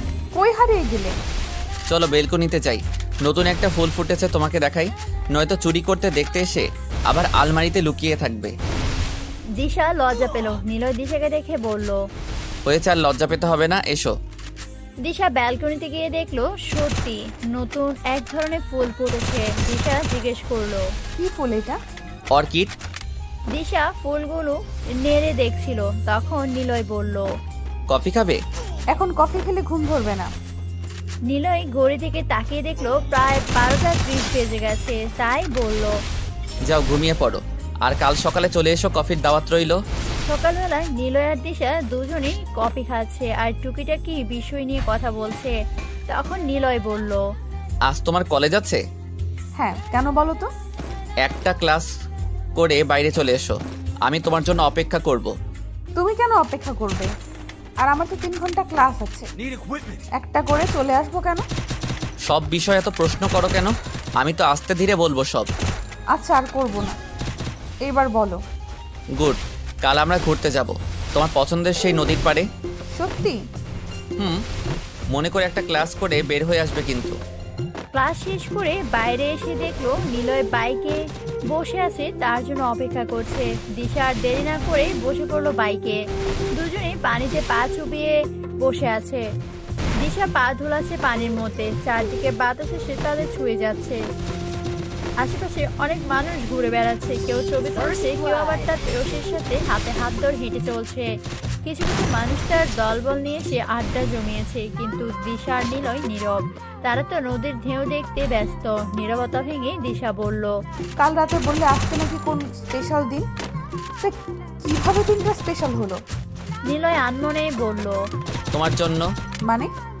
নিলয় হুঁশ ফিরে এসে বলল, কিছু বললে? আজকে কিসের স্পেশাল দিন? একজনের সাথে প্রথম দেখা হয়েছিল। নিলয়ের কথা শুনে দিশার ডায়েরি সে ডেটটার কথা মনে পড়লো। সে ফোনে ক্যালেন্ডার বের করে তারিখ দেখে বুঝতে পারলো নিলয় কেন কাল তাকে নিয়ে কেকটা কাটলো আর আজকে বা কেন ঘুরতে এসেছে। আসলে আজকের দিনই দিশার সাথে নিলয়ের স্টেশনে প্রথম দেখা হয়েছিল। নিলয় এটার জন্যই আজকের দিনটাকে স্পেশাল বলছে। নিলয়ের এমন লুকানো ভালোবাসা দিশার ভেতরও নাড়া দিয়ে উঠত। সে না চাইতেও নিলয়ের ভালোবাসা তাকে দুর্বল করে তুলছে, কিন্তু এই দুর্বলতা এখন ভালোবাসার রূপ নেয়নি। দেখতে দেখতে 2টা বছর কেটে গেল। দিশা অনার্স কমপ্লিট হয়ে গেছে, রেজাল্টও খুব ভালো হয়েছে। সে ঠিক করেছে ওই কলেজে মাস্টার্সে ভর্তি হবে। এই 2 বছরে নিলয় তাকে পড়াশোনা অনেক সাহায্য করেছে, এমনকি চাকরির প্রিপারেশন নেওয়ার জন্য বিভিন্ন বইও সাজেশন কালেক্ট করে দিছে। নিলয়ের সাথে এই বাড়ির সবার সাথে এই 2 বছরে যে কিভাবে কেটে গেছে দিশা নিজেও জানে না। এই তো সেদিনে স্টেশনে নিশানের সাথে তার পরিচয় হলো। এ বাড়িতে এসে থেকে সে কখনো নিজেকে একা ফিল করেনি, সবাই তাকে অনেক ভালোবেসেছে। আর নিলয় তো তার জীবনের সবচেয়ে বড় পাওয়া, তার জন্যই সে নিজের প্রতি এত কনফিডেন্স পেয়েছে। অনেক মজার স্মৃতি জড়িয়ে আছে তার সাথে। একটু মন খারাপ হলে নিলয় তার সর্বস্ব দিয়ে চেষ্টা করেছে খুশি রাখার, কিন্তু নিলয় তার ভালোবাসার কথা এখনো প্রকাশ করেনি। আজকে নিলয় বিজনেসের কাজে 1 বছরের জন্য দেশের বাইরে পা রাখতে চলছে। সবাই তাকে এয়ারপোর্টে রাখতে এসেছে। আসলে যাওয়ার কথাটা নিশানের হয়েছিল, কিন্তু দিশার প্রেগনেন্সির অবস্থা একা রেখে যেতে চায়নি সে। নিশানের বাবা এখানকার বিজনেস দেখাশোনা করা লাগবে, তাই নিলয়কে পাঠানো হচ্ছে। প্রথমে সে যেতে চাইছিল না, কিন্তু পরে নিশানের পরিস্থিতি বুঝে সে রাজি হলো। মামনি অনেক কাঁদছে, নিশা তাকে জড়িয়ে ধরে চোখের পানি মুছে দিচ্ছে আর সান্ত্বনা দিচ্ছে, কিন্তু দিশার মনের মধ্যে যে তোলপাড় হয়ে যাচ্ছে তাকেও দেখতে পারছে না। এই মুহূর্তে তাকে সান্ত্বনা দেওয়ার মতো কেউ নেই। মামনিকে শান্ত করে সে নিজের ঘরে এসে দরজা আটকে দিল। খুব কান্না পাচ্ছে, কিছুতে আটকে রাখতে পারছে না। কিছুক্ষণ নিজের সাথে লড়াই করে শেষে আর থাকতে না পেরে কেঁদেই ফেললো। চোখের সামনে ভেসে উঠলো তার আর নিলয়ের কাটানো মুহূর্তগুলো। এতদিন সে ভাবতো নিলয়ের জন্য তার মনের কোনো প্রকার ফিলিংস নেই, কিন্তু আজকের এই 1 ঘন্টা দূরত্বই তাকে বুঝিয়ে দিয়েছে নিলয়ের শূন্যতা। অনুভব করতে পারছে তাকে আর তার ভালোবাসাকে। ইচ্ছে করছে নিলয়কে বলতে, ফিরে এসো, তোমাকে ছেড়ে 1 বছর কেন, একদিন কাটানো আমার পক্ষে কষ্টকর। এটা কি তবে ভালোবাসা? ভালোবাসা কি এমনই হয়? কেন এমন হয়? যখন ভালোবাসা মানুষটার কাছে থাকে তখন তার কদরই থাকে না, আর দূরে গেলেই তার শূন্যতা চারিদিকে বিরাজ করে। নিলয় দেশের বাইরে যাওয়ার প্রায় 1 মাস হতে চলল। প্রথম কিছুদিন দিশার খুব মন খারাপ ছিল। সবকিছুতে সে নিলয়কে ফিল করত, সব জায়গাতে শুধু নিলয়ের সাথে কাটানো স্মৃতি মনে পড়তো। আস্তে আস্তে সে নিজেকে শক্ত করেছে। এখন আবার আগের মতো অতটা মন খারাপ হয় না। এরই মধ্যে সে মাস্টার্সে ভর্তি হয়ে গেছে। 2-3 দিন ক্লাস অ্যাটেন্ড করেছে। নিলয় মাঝে মাঝে কল দিয়ে বাড়ির সবার সাথে কথা বলে, দিশার সাথেও ওর যোগাযোগ হয়। তবে নিলয়ের সাথে কথা শেষ করে প্রত্যেকবারই সে কেঁদেছে। ওইদিকে নিলয় দিন গুনছে কবে তার 1 বছর পূর্ণ হবে আর সে আবার দিশার কাছে ফিরে আসতে পারবে। দিশা ক্লাসে পড়ার পাশাপাশি চাকরির জন্য পড়াশোনা করছে। নিলয় থাকলে তাকে যেভাবে পড়ার রুটিন করে দিয়েছিল সে সেগুলোই ফলো করছে।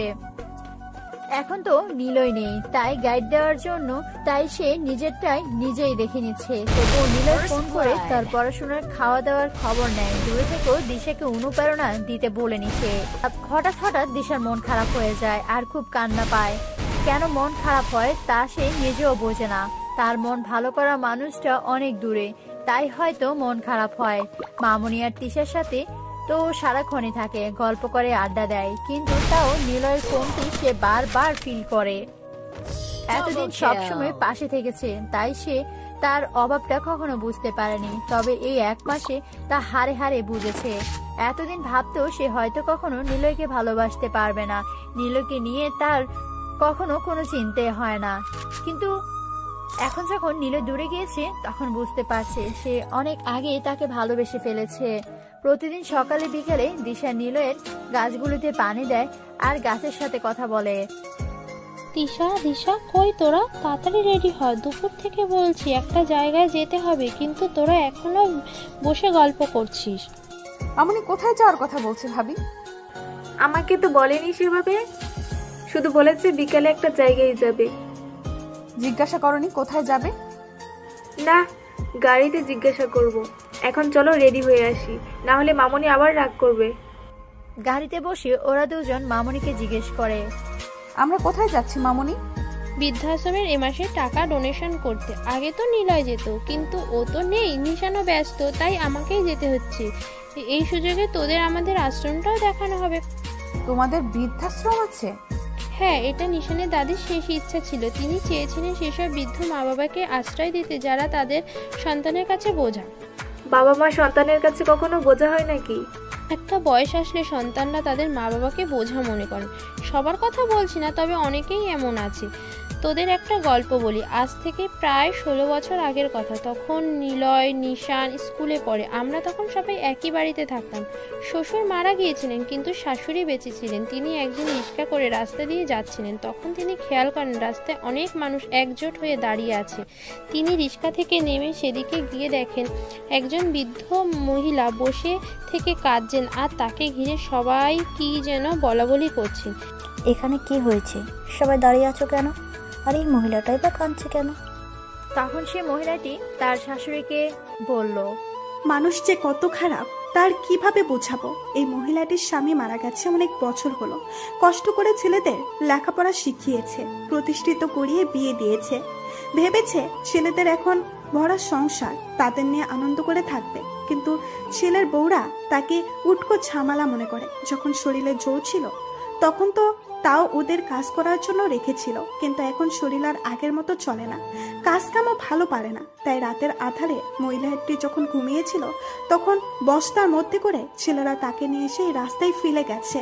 এসব শুনে আমার শাশুড়ির খুব মায়া হয়, আর তিনি সেই মহিলাকে আমাদের বাড়িতে নিয়ে আসলেন। মহিলাটি আমাদের বাড়িতে থাকতো, যতটুকু পারত হাতে হাতে কাজ করে দিত, আর সারাক্ষণ ছেলেদের গল্প করত। আমার শাশুড়ির কাছে বসে ছেলেদের, তারপর নাতি নাতনিদের কথা বলতো আর কাঁদতো। বাড়ি ছাড়ার কষ্ট, ছেলেদের থেকে পা আঘাত নিয়ে বেশি দিন পৃথিবীতে থাকতে পারেনি। কয়েক মাস পরেই মারা যান। আমার শাশুড়ি তার মৃত্যুতে খুব কষ্ট পেয়েছিলেন, আর ছেলেদের কাছে খুব মিনতি করে বলেছিলেন, বাবা, আমার খুব ইচ্ছে একটা বৃদ্ধাশ্রম বানানোর। আমি চাই তোরা আমার সেই ইচ্ছেটা পূরণ কর। নিশানের বাবা তাকে আশ্বস্ত করে বলেছিলেন তার ইচ্ছা পূর্ণ করবে। আমাদের অবস্থা তখন অতটাও ভালো ছিল না যে একটা বৃদ্ধাশ্রম চালাতে পারবো। ব্যাংক লোন নিয়ে সবে ব্যবসা শুরু করেছিল। যে পরিমাণ লাভ হতো তাতে সংসার চলতো, আর ব্যাংকের কিস্তি শোধ করতো। আস্তে আস্তে নিশানের বাবার ব্যবসাটাও ভালোভাবে দাঁড়িয়ে গেল। অনেক লাভ হতে লাগলো। নিশানের দুই চাচাও প্রমোশন পেয়ে তার চাকরির সুবাদে অন্য জায়গায় গিয়ে বাসা নিল। এর মধ্যে 3 ভাই মিলে টাকা জমিয়ে বৃদ্ধাশ্রম করার কাজ শুরু করলো। নিশানের ফুপা মানে নিশাদের বাবা অনেক ধনী হওয়ায় তিনিও তাদের আর্থিকভাবে সহায়তা করেছে।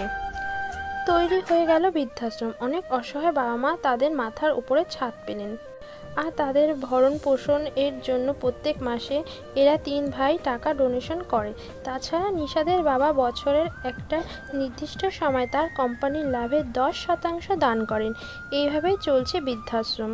নিশানের দাদি খুব খুশি ছিল, কারণ তার ইচ্ছেটা ছেলেমেয়েরা পূরণ করেছে। এখন তিনি আমাদের মধ্যে নেই, কিন্তু তার ইচ্ছেটা পূরণ করতে পেরে আমরাও খুব খুশি। বাবা মা যখন বৃদ্ধ হয়ে যায় তখন ছেলেমেয়েরা তাদের বোঝা মনে করে, কিন্তু তারা একবারও ভাবে না যে তারাও একটা সময় এমন অসহায় ছিল, নিজে নিজে চলার ক্ষমতা ছিল না। তখন বাবা মাই তাদের সাহারা হয়ে নিজেদের ভালোবাসা দিয়ে আগলে রেখেছে, কখনো বোঝা ভাবেনি। কিন্তু যখন তারা উল্টোটা হয় তখনই সেই ছেলেমেয়েরা বাবা মাকে রাস্তায় ফেলে দেয়। এত ভালো একটা পরিবার থাকতে পেরে দিশার নিজেকে খুব ভাগ্যবান মনে হচ্ছে। দিশা ব্যাপারটা জানতো না যে তাদের নিজস্ব বৃদ্ধাশ্রম আছে, আজকে প্রথম শুনলো। আজ আমি তোদের ইচ্ছা করে এখানে নিয়ে যাচ্ছি, কারণ আমার পরে এগুলো তো তোদের দেখাশোনা করতে হবে, তাই সবটা জেনে রাখা ভালো। তোমার পরে মানে কি? হ্যাঁ, তুমি সব সময় আমাদের সাথে থাকবে। আশ্রমে গিয়ে দিশা সবার সাথে পরিচিত হচ্ছে, তাদের গল্প শুনছে। ওদেরকে ক্ষণিকের জন্য হলেও খুশি রাখার চেষ্টা করছে। আশ্রমের মানুষগুলোর উপরে খুশি থাকলেও মানসিকভাবে সবাই খুব কষ্টে থাকে। যাদের এত বছর ধরে ভালোবেসে আগলে রেখেছে সেই ছেলে মেয়েরাই তাদের শেষ বয়সে আগলে রাখাটা বাদ দিয়ে এভাবে ছেড়ে দিয়েছে। আজকে দিশা চাকরি পরীক্ষা দিতে যাবে। সকাল থেকে খুব টেনশনে আছে। জীবনের প্রথম চাকরি পরীক্ষা বলে কথা। রাতের বেলায় নিলয় ফোন দিয়ে তাকে টেনশন ফ্রি থাকতে বলেছে, কিন্তু সে কিছুতেই পারছে না। বারবার তার মন বলছে এখন নিলয় তার কাছে থাকলে খুব ভালো হতো। টেনশনে ঠিকমতো খেতেও পারছে না। আল্লাহর উপর ভরসা রাখো, পরীক্ষা ভালো হবে। আর না হলেই বা কি, চাকরি তো আর একটা না পৃথিবীতে, আস্তে আস্তে আরো সুযোগ আসবে। দিশা কারো কথা কানে যাচ্ছে না। টেনশনের জন্য যা পড়ছে সব ভুলে যাচ্ছে। দিশা মুখ কালো করে বাড়ি ফিরে দেখে সবাই জিজ্ঞেস করলো, পরীক্ষা কেমন হলো? ভালো না। নিশা তখন বাড়িতেই ছিল। সে দিশাকে আশ্বস্ত করে বলল, এটা হয়নি তো কি হয়েছে, পরেরটা ভালো হবে। পরেরটা ভালো না হলে তারপরেরটা ভালো হবে। এমনও মানুষ আছে যারা 50টার পরেও চাকরির পরীক্ষা দিয়েও চাকরি পায়নি। সেই তুলনায় তুই তো মাত্র একটা দিয়েছিস, তোর সামনে আরো সুযোগ আছে। মন খারাপ করে বসেছিল দিশা। রাতে নিলয় ফোন করে তার সাথে কথা বলার পর সে একটু স্বাভাবিক হয়েছে। সে মনে মনে বলল, ছেলেটার মধ্যে এমন কি আছে যে তোর সাথে কথা বললে আমার মন ভালো হয়ে যায়? ওর কাছে এত লজিক আসে কোথা থেকে? দিন যায় মাস যায়, কিন্তু দিশার অপেক্ষার পর শেষ হয় না। 1 বছর যে কবে হবে? আদৌ 1 বছরে কাজ শেষ হবে কিনা? এদিকে দিশা MBA ক্লাস করছে, সাথে চাকরির প্রিপারেশনও চলছে। আরো 3-4টা চাকরির পরীক্ষা দিয়েছে, কিন্তু কোনোটাতেই সে সিলেক্ট হয়নি। তাই জন্য খুবই মন খারাপ থাকে তার। নিজেকে অযোগ্য ভাবা শুরু করে দিয়েছে।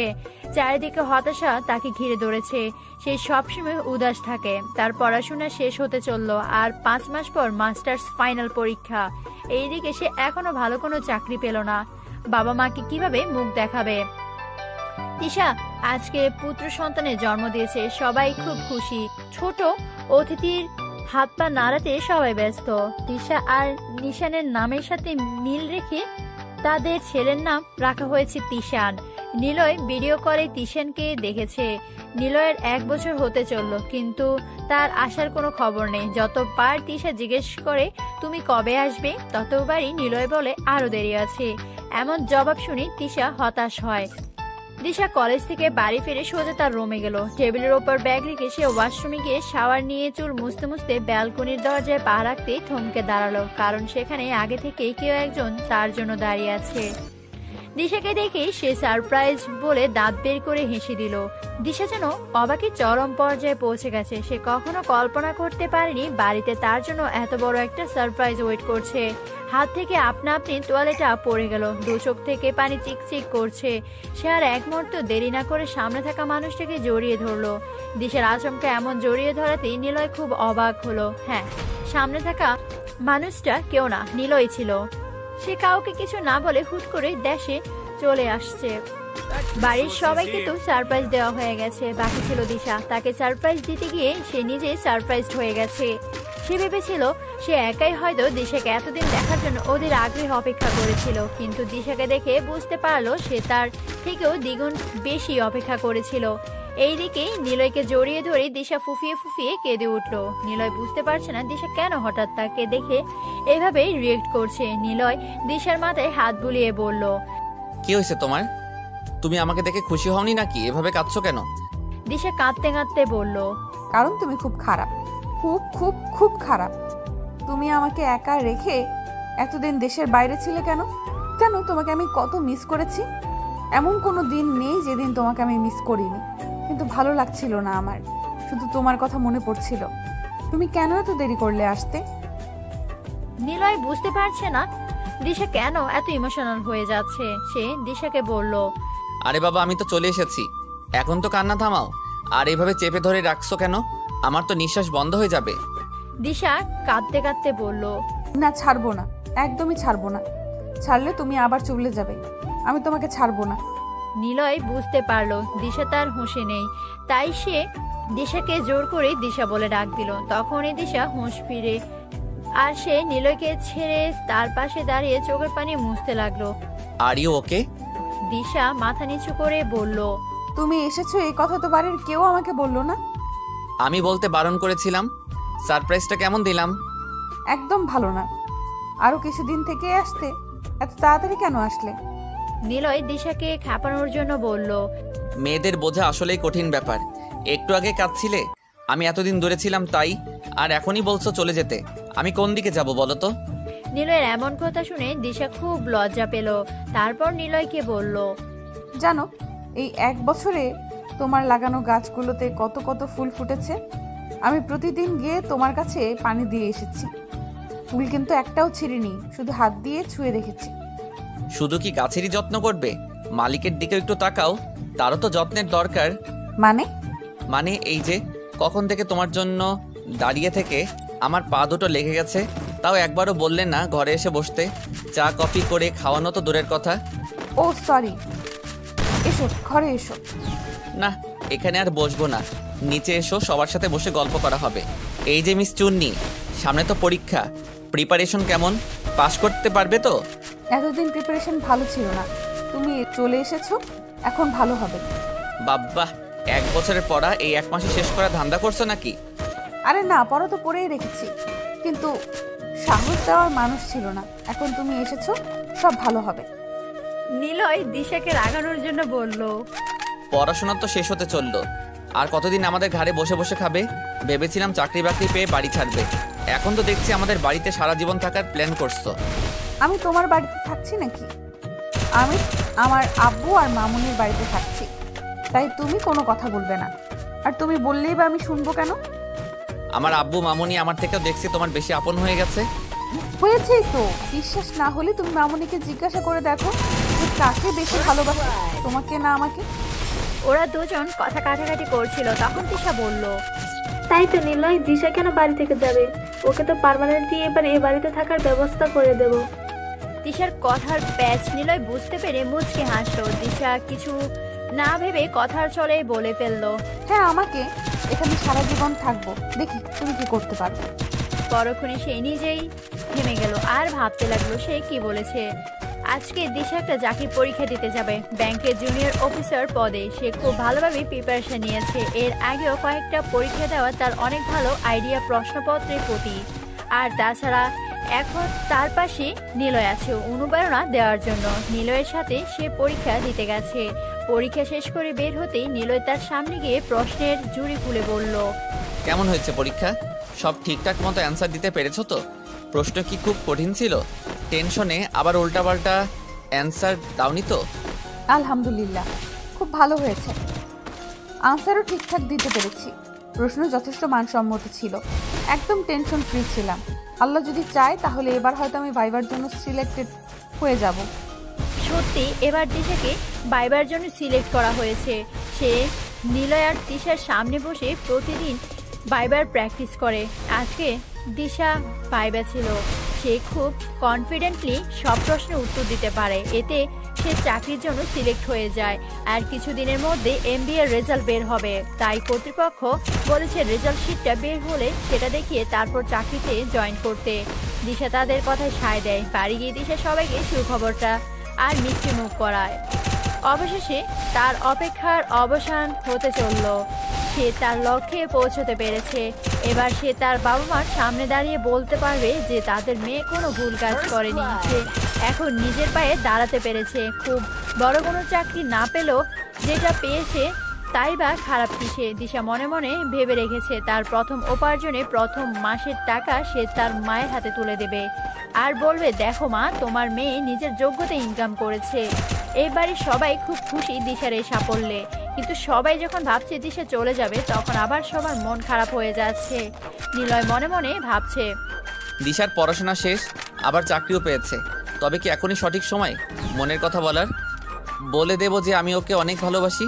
পরক্ষণে আবার ভাবছে যদি সে রাজি না হয় তার চেয়ে বরং ওর বাবা মায়ের সাথে ওর আগে সম্পর্ক ঠিক হোক, তখন একদম বিয়ের প্রস্তাব নিয়ে যাব। কোনোভাবে বাবা মা রাজি হলে দিশা হয়তো না অমত করবে না। আর ছেলে হিসেবে আমি যথেষ্ট ভালো, পছন্দ না করার কিছুই নেই। দিশার মাস্টার্স রেজাল্ট ভালো হয় সে সেটাই তার অফিসে জমা দিতে চাকরি জয়েন করেছে। প্রথম চাকরি, নতুন পরিবেশ, নতুন মানুষ থেকে একটু নার্ভাস লাগলেও কিছুদিনের মধ্যে সবার সাথে মানিয়ে নেয় সে। দেখতে দেখতে 1 মাস কেটে গেল। জীবনের প্রথম ইনকামের টাকা হাতে ধরে বাড়ি যাচ্ছে সে। তার ভিতর যে কত ধরনের অনুভূতি কাজ করছে বলে বোঝানো যাবে না। মনে মনে হাজার রকমের চিন্তা ভাবনা করছে কিভাবে তার বাবা মার হাতে এই টাকাগুলো তুলে দেবে। তারা তাকে দেখে কেমন রিয়েক্ট করবে, বাবা কি এখনো খুব রেগে আছে নাকি, তিনি কি আমাকে বাড়ি থেকে তাড়িয়ে দেবে, এমন নানা চিন্তা ভাবনা করতে করতে একসময় বাসায় পৌঁছে গেল। সবাইকে দেখে বলছে, দেখো আমার নিজের ইনকামের টাকা। তার খুশি আর পাগলামো দেখে বাড়ির সবাই হাসছে। অনেক চিন্তা ভাবনা করে দিশা মন স্থির করলো যে সে এবার নিজের বাড়ি সিলেটে যাবে। তাই বাড়ির সবাইকে ডেকে বলল, সময় এসে গেছে আমার বাবা মায়ের সামনে দাঁড়ানো, কিন্তু আমি সাহস পাচ্ছি না। কিভাবে যাব তাদের সামনে? আর কত বছর পরে তারা আমাকে দেখে কেমন রিয়্যাক্ট করবে? যদি তাড়িয়ে দেয়, বাড়িতে না ঢুকতে দেয়, তাহলে কি করব? কিছু হবে না পাগলি মেয়ে কোথাকার। সন্তানের উপর রাগ করে কখনোই বাবা মা থাকতে পারে না। হয়তো অভিমানে একটু মুখ ঘুরিয়ে থাকে, পরক্ষণে ঠিক আপন করে নেয়। তবুও আমার ভয় লাগছে। তোমরা চলো আমার সাথে। তুমি আর বাবা থাকলে হয়তো তাদের বোঝাতে পারবে। ঠিক আছে, আমরা যাব তোর সাথে। আজ রাতেই রওনা দেব। এইদিকে দিশা চলে যাবে শুনে নিলয় মন খারাপ করে ব্যালকনিতে দাঁড়িয়ে আছে। দিশা নিলয়ের ঘরে গেল, কিন্তু তাকে পেল না।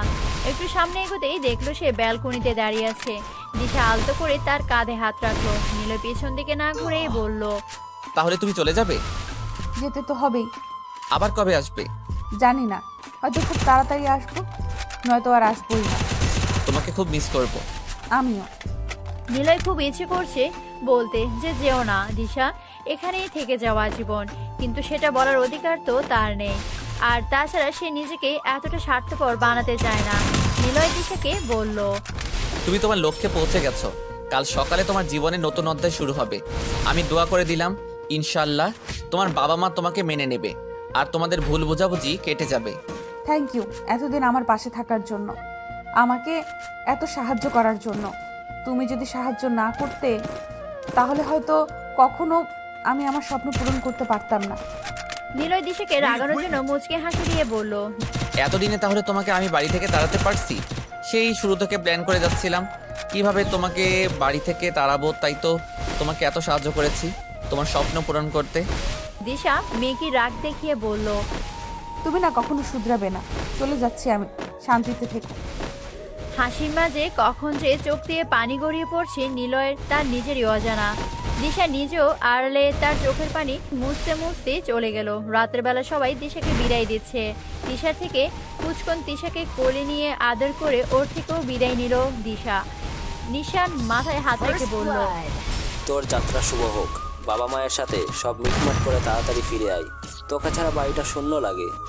দিশা দিশাকে জড়িয়ে ধরে বলল, তুমি কিন্তু বলেছিলে এখানে সারা জীবন থেকে যাবে, আমরা কিন্তু তোমার পথ চেয়ে বসে থাকবো। নিলয় দূর থেকে দেখছে, কাছে আসার সাহসটা পাচ্ছে না, বারবার চোখের পানি আড়াল করছে। দিশা তার কাছে গিয়ে বাই বলে চলে আসলো। ট্রেনের মধ্যেই দিশা চুপচাপ বসেছিল, ভেবে পাচ্ছিল না এতদিন পর বাবা মায়ের সামনে কি নিয়ে দাঁড়াবে, কিভাবে দাঁড়াবে, প্রথম কথা কিভাবে বলবে। ভেতরে ভেতরে খুব নার্ভাস ছিল। মামুনি আর আব্বু তাকে অনেক সাহস জুগিয়েছে। মামুনের কোলে মাথা রেখে ঘুমিয়েছে, নিজেও জানে না কখন সে। সকালবেলা ট্রেনের হুইসিলিনে ঘুম ভেঙে যায় তার। ট্রেন থেকে নেমে দিশা প্ল্যাটফর্মে দাঁড়িয়ে আছে। আব্বু বলল, কিরে যাবি না? এভাবে দাঁড়িয়ে আছিস কেন? আমার খুব ভয় করছে আব্বু, যদি তারা আমাকে তাড়িয়ে দেয় তখন আমার কি হবে? এখানে দাঁড়িয়ে থাকলে ভুল ভাঙাবি কিভাবে? চল তো আগে, তারপর দেখা যাবে। তারা স্টেশন থেকে বেরিয়ে গাড়িতে উঠলো। খয়েরি কালারে একতলা দালান বাড়ি থেকে হা করে তাকিয়ে আছে দিশা। ভিতরে ঢুকবে নাকি ঢুকবে না বুঝতে পারছে না। 4 বছর পর আবার এই বাড়িতে পা রাখতে সাহস পারছে না, কারণ একদিন তো সে নিজের ইচ্ছে এ বাড়ি ছেড়ে চলে এসেছিল। দাঁড়িয়ে আছিস কেন? ভেতরে চল। আমার খুব ভয় লাগছে মামুনি। আরে কিছু হবে না, আমরা আছি তো। বাড়ির গেট খোলাই ছিল। দিশা ভয়ে ভয়ে পা রাখতেই পুরনো সব অনুভূতিগুলো নাড়া দিয়ে উঠলো। পুরো শরীর কাঁপছে। বাপকে নাকি মাকে, কাকে প্রথম ডাকবে বুঝতে পারছে না। অবশেষে মা বলে ডেকে উঠলো। এত বছর পর মেয়ের কণ্ঠ কানে আসতে দিশার মা প্রথমে ভাবলো হয়তো ভুল শুনেছে, পাশের বাড়ি থেকে ও ডাকছে। দুবার মার ডাক কানে আসতেই দিশার মা দৌড়ে ঘর থেকে বেরিয়ে আসলো আর দেখলো বাড়ির মধ্যেই দিশা দাঁড়িয়ে আছে, তার পিছনে একজন মহিলা আর একজন পুরুষ দাঁড়িয়ে আছে। দিশার মায়ের পিছন পিছন তার বাবাও এগিয়ে এলো। এসে দিশাকে দেখে তিনি অন্য মুখ করে দাঁড়িয়ে গেল। দিশার মা ভেবে পাচ্ছে না তিনি মেয়ের কাছে যাবেন নাকি যাবেন না, কারণ দিশার বাবার রাগ এখনো কমেনি। এই 4 বছর তিনি একবারও দিশার নাম মুখে আনেননি। দিশা তার মাকে দেখে এগিয়ে যাচ্ছে আর দু চোখ দিয়ে পানি পড়ছে। এদিকে দিশার মায়ের চোখেও পানি পড়ছে। সে চাইছে দিশাকে ধরে হাউমাউ করে কাঁদতে, তাই তিনিও এগিয়ে যাচ্ছেন। তখন বাবা বললেন, দাঁড়াও, কার কাছে যাচ্ছ তুমি? যে আমাদের ছেড়ে চলে গেছে তার কাছে? তার কাছে তো আমাদের কোনো দাম নেই, তাহলে এখন কেন এসেছো? যার সাথে চলে গিয়েছিলে সে কি আর তাকে খাওয়াতে পারছে না? যদি এমন ব্যাপার হয় তাহলে তাকে বলো তার খাবার আমি দেব, কিন্তু সে যেন আমার মুখের সামনে না আসে। বিশ্বাস করো মা, আমি কোনো ছেলের সাথে পালিয়ে যাইনি। আমি শুধু বিয়েটা করব না তাই বাড়ি থেকে চলে গিয়েছিলাম। সত্যি মিথ্যে বোঝার মতো বয়স আমাদের মধ্যে। আমাদের কেউ পাগল পায়নি, শুধুমাত্র বিয়ে না করার জন্য কেউ কেন বাড়ি থেকে পালায় না। দিশার বাবা রাগ করে সেখান থেকে চলে গেলেন। মেয়ের জন্য কষ্ট তো হয়, কিন্তু সে চায় না দিশাকে তার কষ্ট বোঝাতে, কারণ দিশার থেকে তিনি যে কষ্টটা পেয়েছেন তার তুলনায় এটা তো কিছুই না। এতদিন নিজের এত আদর মেয়েকে ছাড়া থেকেছেন, মেয়ে বেঁচে আছে নাকি মরে গেছে কোনো খবর না পেয়ে ভেতরে ভেতরে কষ্টে ভোগ করছেন, কাউকে বলতে পারেনি। আর এখন মেয়ের একাই বাড়িতে আসছে, এইটুকু দূরত্ব তো সহ্য করা যায়। দিশা তার মায়ের কাছে গিয়ে বলল, মা তুমি অন্তত আমার কথা শোনো, আমি একা একাই চলে গিয়েছিলাম। আমাকে বিশ্বাস না হলে মামুনি আর পাপ্পাকে দেখিয়ে দেব।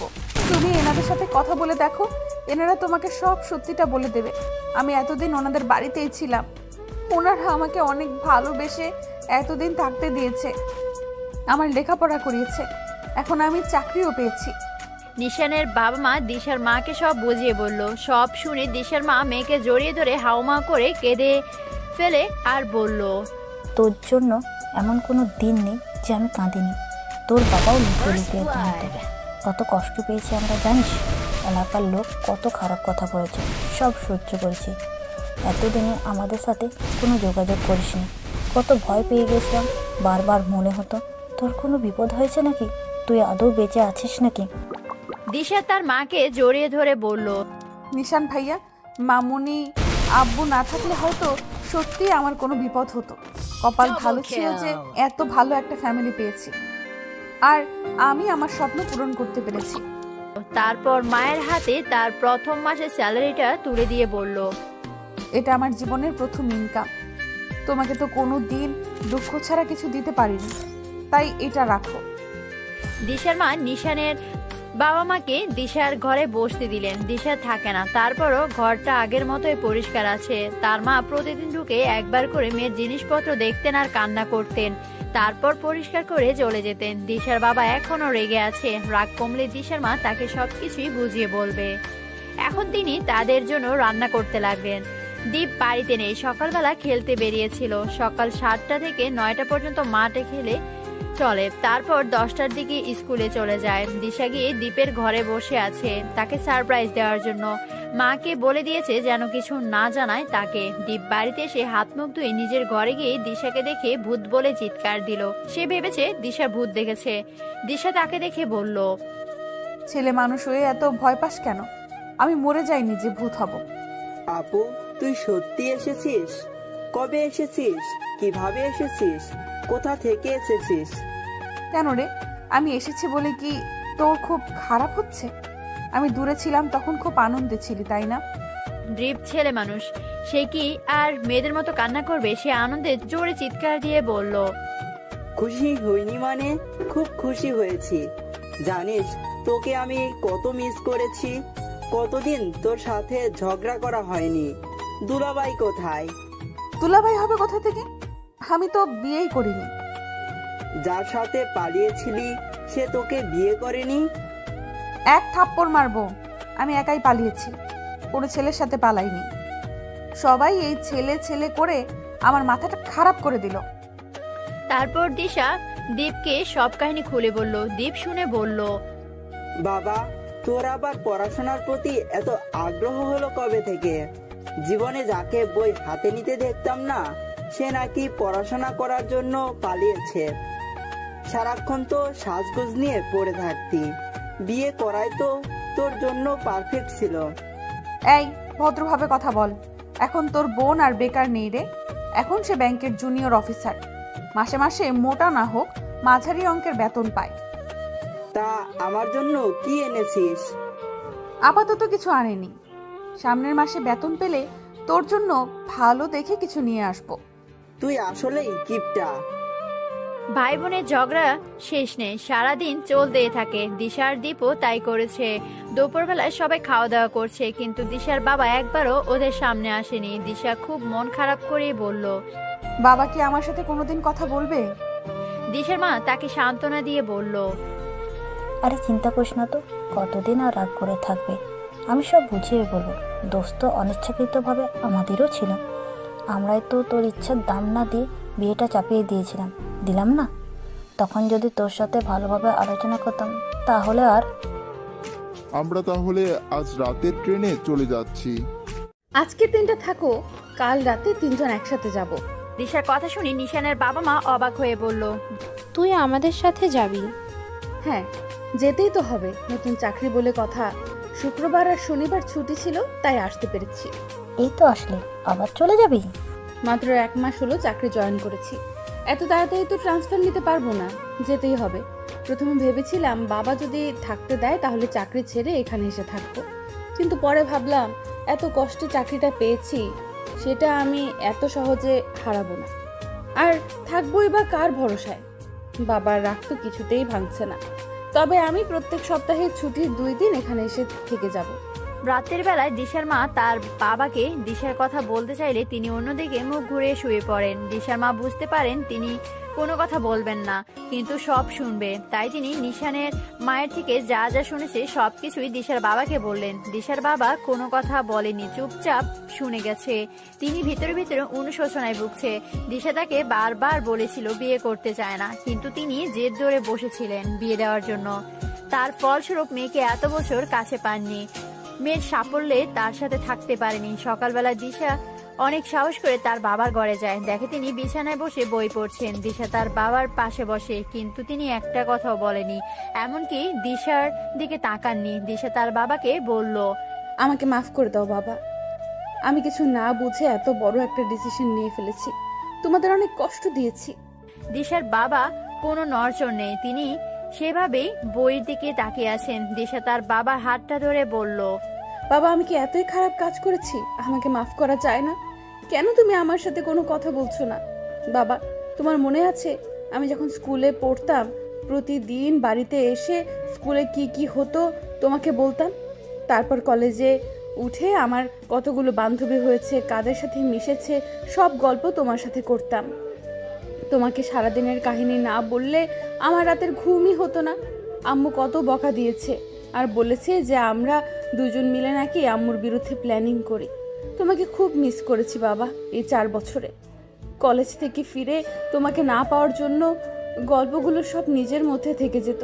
আমি জানি তুমিও আমাকে অনেক মিস করেছো বাবা। জানো আমি যাদের সাথে ছিলাম এতদিন তারা অনেক ভালো।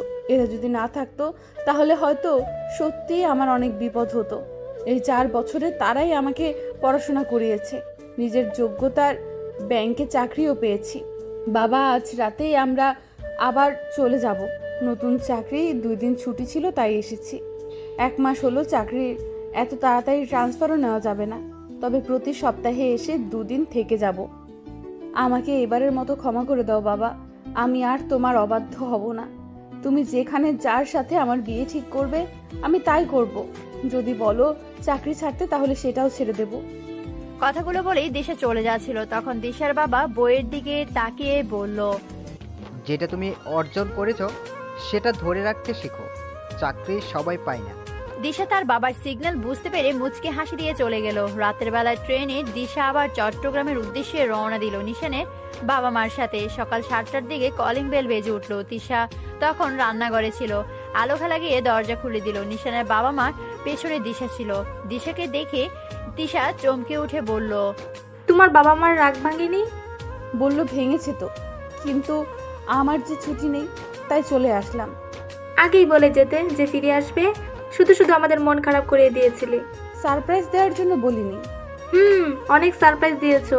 এখন যাও, ফ্রেশ হয়ে এসো, কিছুক্ষণের মধ্যে খাবার রেডি হবে। তোমার তো আবার অফিস আছে। দিশা চুপি চুপি করে গিয়ে নিলয়ের দরজা নক করলো। নিলয় দরজা খুলতেই দিশাকে দেখে অবাক হয়ে গেছে, ভাবছে ঘুমের ঘরে ভুল দেখছে। সে চোখ ডোলে সামনে তাকাতেই দেখে দিশা উধাও। সে দরজা বন্ধ করে বিছানার দিকে তাকাতেই ভয়ে বুকে হাত রেখে চিৎকার দিয়ে উঠলো। নিলয় যখন চোখ ডলছিল তখন দিশা চুপি চুপি তার ঘরে ঢুকে পড়ে। দিশা খিলখিলে হেসে বলল, কি ব্যাপার, ভয় পেয়ে গেলে নাকি? নিলয় দিশার দিকে এগিয়ে গিয়ে বলল, তো তুমি না চলে গিয়েছিলে? আমি নিশ্চয়ই আবার ভুল দেখছি। তাই বলে নিলয় নিজের হাতে চিমটি কাটলো, তারপর আবার দিশার দিকে তাকালো, দেখলো দিশা সেখানে আছে। সত্যি তুমি? হ্যাঁ আমি। ও, তার মানে তোমার বাবা তোমাকে বাড়ি থেকে বের করে দিয়েছে? কপালে হাত দিয়ে ব্যঙ্গ করে বলল, আবার তুমি আমার বাড়িতে এসে জুটলে। কত খুশি ছিলাম যে তোমাকে তাড়াতে পেরেছি, এখন দেখি তুমি সুরসুর করে আবার চলে এসেছো। ইস, খুব কষ্ট হচ্ছে তাই না? এত সুন্দর করে আমাকে তাড়ালে আর আমি আবার চলে আসলাম। এখন আসল কথায় আসো, তোর বাবা মা তোমাদের দুদিন থাকতে দিয়ে তারপর তাড়িয়ে দিল কেন? প্রথম দিনই তো তাড়িয়ে দিতে পারতো।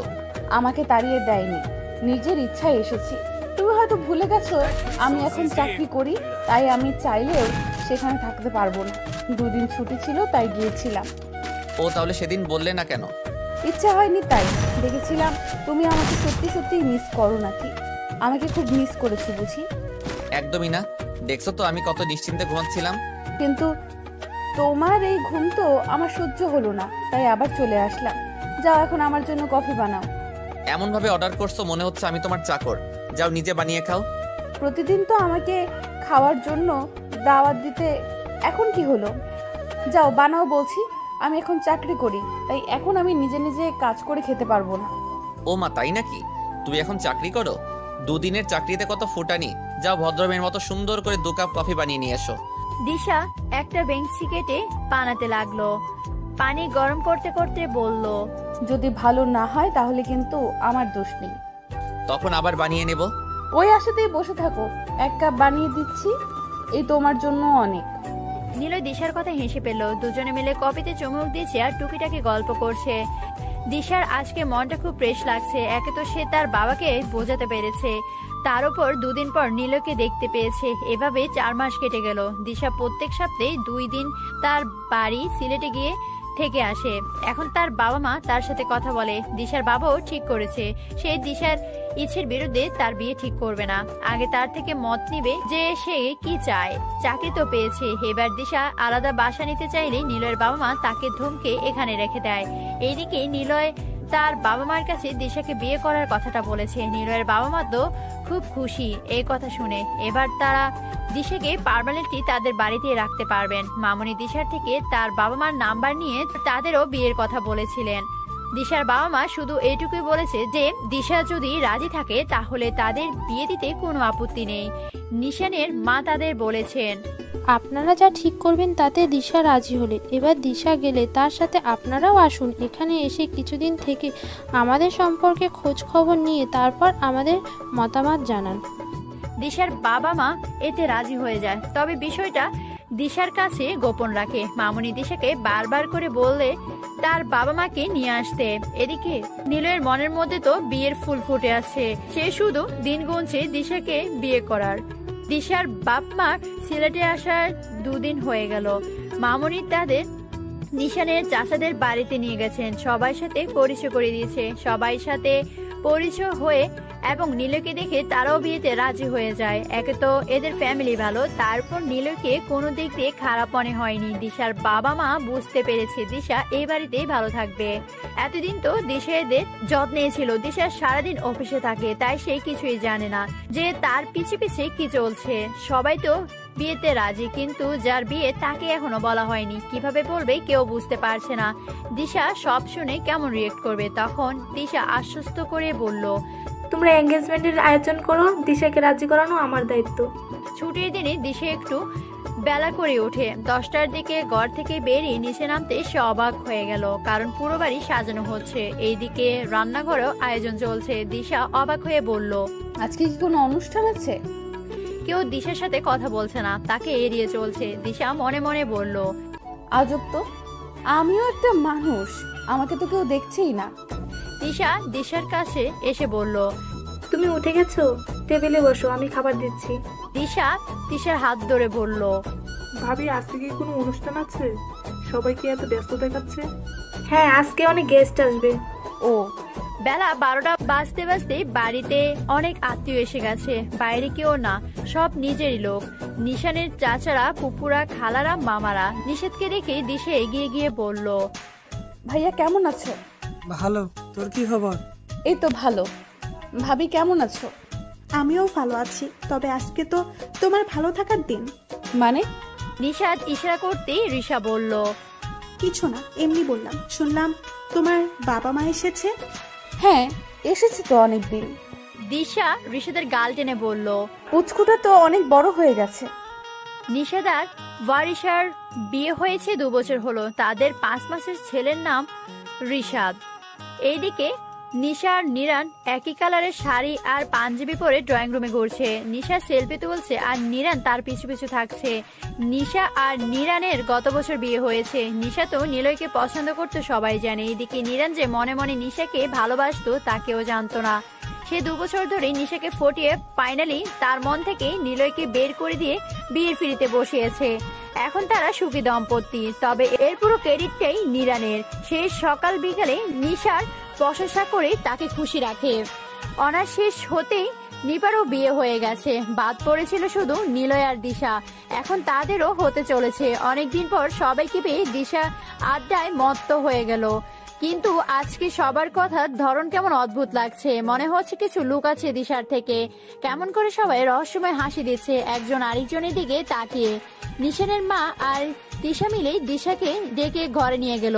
দুজনে উসখুস করছে, মনে হচ্ছে কিছু বলতে এসেছে কিন্তু বলতে পারছে না। দিশা বিরক্ত হয়ে বলল, কি ব্যাপার, তোমরা এমন ছোটাছুটি করছো কেন? আসলে তোমাকে কিছু বলার ছিল। তো বলো। মামনি, তুমি বলো। তুমি তো বলেছিলে তুমি সব বলবে, এখন আমাকে ঠেলছো কেন? কেউ কিছু বলবে? বললে বলো, নয়তো আমাকে যেতে দাও। আর একটু বসো মামনি, অনেক হয়েছে, এইবার বলে দাও। মামুনি দিশার মাথায় হাত বুলাতে বুলাতে বলল, মা, তোর উপর আমাদের কোনো জোর জবরদস্তি নেই। এতদিন তোকে আমি মেয়ের মতো দেখেছি, এখনো দেখি, ভবিষ্যতেও দেখব। আমরা কখনো তোর খারাপ চাই না, এই বিশ্বাসটুকু রাখিস। তারপরেও তোর কোনো সমস্যা থাকলে তুই নির্দ্বিধায় যে ধরনের সিদ্ধান্ত আমাদের জানাতে পারিস। আমি জানি মামুনি, তুমি আমাকে অনেক ভালোবাসো, এভাবে বলার কিছু নেই। না, আসলে তোর অনুমতি না নিয়ে আমরা একটা জিনিস ঠিক করেছি। কিভাবে তোকে বলবো বুঝতে পারছি না। তুই কিভাবে রিয়াক্ট করবি না করবি। কি হয়েছে বলবে তো? আমার কিন্তু খুব টেনশন হচ্ছে। আমরা তোর সাথে নিলয়ের বিয়ে ঠিক করেছি আর আজকে ঘরোয়াভাবে তোদের এঙ্গেজমেন্ট করাতে চাইছি। এখন তোর কি মতামত? মামুনির মুখ থেকে এই কথা শুনে দিশা লজ্জা পেয়ে মাথা নিচু করে রইল। দিশা বলল, মামুনি, আমার মনে হচ্ছে দিশা রাজি, যেভাবে লজ্জা পাচ্ছে। আলহামদুলিল্লাহ। তিশা, এই শাড়ি গয়নাগুলো দিশাকে পরিয়ে রেডি করিয়ে নিচে আনো। মামুনি চলে যেতেই তিশা বলল, বিয়ের কথা শুনে দেখি মেয়ের মুখ লাল হয়ে গেছে। ভাবি, তুমিও না কি সব বলছো? বুঝি বুঝি, মনে মনে যে দুজন দুজনের প্রেমে হাবুডুবু খাচ্ছিলে তা তো তোমাদের দেখেই বোঝা যাচ্ছিল। তিশা দিশাকে সুন্দর করে সাজিয়ে নিচে নিয়ে গেল। সবাই ড্রয়িং রুমে বসে দিশার জন্য অপেক্ষা করছিল। দিশা নিচে নামতেই নিলয় তার দিকে একবার তাকিয়ে চোখ নামিয়ে নিল। এতগুলো মানুষের মধ্যে সে নিজেকে বেহায়া প্রমাণ করতে চায় না, তবে একবারে যতটুকুই পারে মন ভরে দেখে নিয়েছে। দিশাকে টকটকে লাল কালারের শাড়ি পরানো হয়েছে, গলায় ছোট একটা সোনার নেকলেস, কানে সোনার ঝুমকো, ঠোঁটে লাল লিপস্টিক, চোখে গাঢ় কাজল, চুলগুলো খোপা করে বেলি ফুলের গাজরা দেওয়া। দেখতে একদম বইয়ের মতো লাগছে। নিশানের বাবা দিশাকে বলল, মাশাআল্লাহ, আমাদের দিশাকে তো অনেক সুন্দর লাগছে। ঘরোয়াভাবে তাদের দুজনের আংটি বদল হয়ে গেল। বাড়ির সবাই কথা বলছে। এই সুযোগেই তিশা নিলয় আর দিশাকে আলাদা করে কথা বলার জন্য ঘরে পাঠালো। দুজনে ব্যালকনিতে দাঁড়িয়ে আছে। দিশার খুব লজ্জা লাগছে নিলয়ের দিকে তাকাতে, তাই সে ফুলগুলো ছুঁয়ে ছুঁয়ে দেখছিল। হুট করে নিলয় দিশাকে তার দিকে ঘুরে হাঁটু গেড়ে বসে দিশার এক হাত নিজের হাতের মধ্যে নিয়ে বলল, তোমার প্রতি আমার অনুভূতিটা অপ্রত্যাশিত ছিল। আমি কখনো ভাবতেও পারিনি তোমার মতো কাউকে এভাবে জীবনে পাবো। এর আগে যে কারোর সাথে প্রেম করিনি তা না, আমারও গার্লফ্রেন্ড ছিল, কিন্তু তাদের সাথে আমি বেশি দিন মানিয়ে নিতে পারিনি। একটা 1 সপ্তাহ আর একটা 2 মাস এর মতো ছিল। এই 2টা প্রেমের এক্সপিরিয়েন্স এতই খারাপ ছিল যে আমি সিঙ্গেল লাইফটাকে বেটার মনে করেছি। তোমার প্রতি আমার চিন্তাভাবনা প্রথম দিক থেকে অনেক খারাপ ছিল, কিন্তু সময়ের সাথে সাথে সেটা বদলে গেছে। তোমাকে বুঝতে শুরু করেছি, আর এই বুঝতে বুঝতে কখন যে ভালোবেসে ফেলেছি নিজেও জানি না। তোমাকে নিয়ে আমার সকল ভাবনার নাম দিয়েছি অপ্রত্যাশিত তুমি। এই অপ্রত্যাশিত তুমিটাকে প্রত্যাশিতভাবে জীবনে পেতে চাই। আমার বাইকের পেছনের পার্টনার হিসেবে তোমাকে চাই। আমার বাগানে গাছ পরিচর্যার মালি হিসেবে তোমাকে চাই। আমার গাছের ফুল ছেঁড়ার অধিকার দিতে চাই। কফি খাওয়ার পার্টনার হিসেবে তোমাকে চাই। ছোট্ট ছোট্ট ব্যাপারগুলো নিয়ে ঝগড়া করার পার্টনার হিসেবে তোমাকে চাই। সারা জীবনের জন্য তোমাকে চাই। তুমি কি হবে আমার? ভালোবাসবি কি আমাকে? থাকবে কি সারা জীবন আমার সাথে? হাতে হাত রেখে চলবি কি আমার সাথে? দিশার মুখ দিয়ে কোনো কথা বের হচ্ছে না। এমন ভাবে কেউ কখনো তাকে প্রপোজ করেনি। সে শুধু মাথা নাড়িয়ে হ্যাঁ সূচক উত্তর দিল। নিলয় মুচকি হেসে পকেট থেকে একটা রিং বের করে দিশার আঙ্গুলে পরিয়ে দিয়ে বলল, এঙ্গেজমেন্ট তো হয়ে গেছে, কিন্তু আমার ভালোবাসা প্রকাশিত হয়েছিল না। এই রিং আমাদের ভালোবাসার সাক্ষী হিসেবে সারা জীবন তোমার আঙ্গুলে রেখো। দিশা নিলয়কে বসা থেকে তুলে জড়িয়ে ধরে বলল, অনেক ভালোবাসি তোমাকে নিলয়। আমিও তোমাকে অনেক ভালোবাসি দিশা। নিলয় দিশাকে নিজের থেকে ছাড়িয়ে বলল, আমাদের মেয়ে হলে তার নাম রাখবো নীলাশা। আর যদি ছেলে হয় তাহলে নাম রাখবো দিশালীন। এইটুকু সময় তুমি ছেলের নামও ঠিক করে ফেলেছো? এইটুকু সময় কেন হবে? অনেক আগে থেকেই ঠিক করেছি।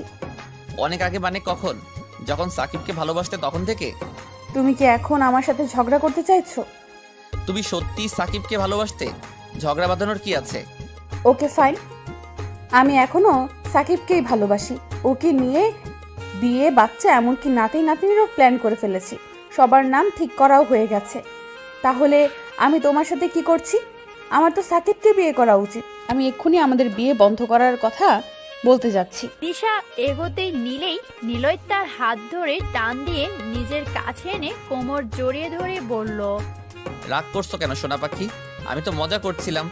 আমি জানি তুমি শুধু আমাকেই ভালোবাসো। নিশান চেঁচিয়ে বলল, সব রোমান্স এখনই করে ফেললে, বিয়ের পর কি করবি? দিশা আর নিলয় দুজন ছিটকে দুজনের দিক থেকে সরে গেল। তারপর তাকিয়ে দেখলো দিশার ঘরে ব্যালকনিতে নিশা, দৃশাদ, তিশা, নিশা, নিতিন, নিপুণ, নিরান দাঁড়িয়ে আছে। নিলয় আর দিশা লজ্জায় ওদের দিকেই তাকাতে পারছে না।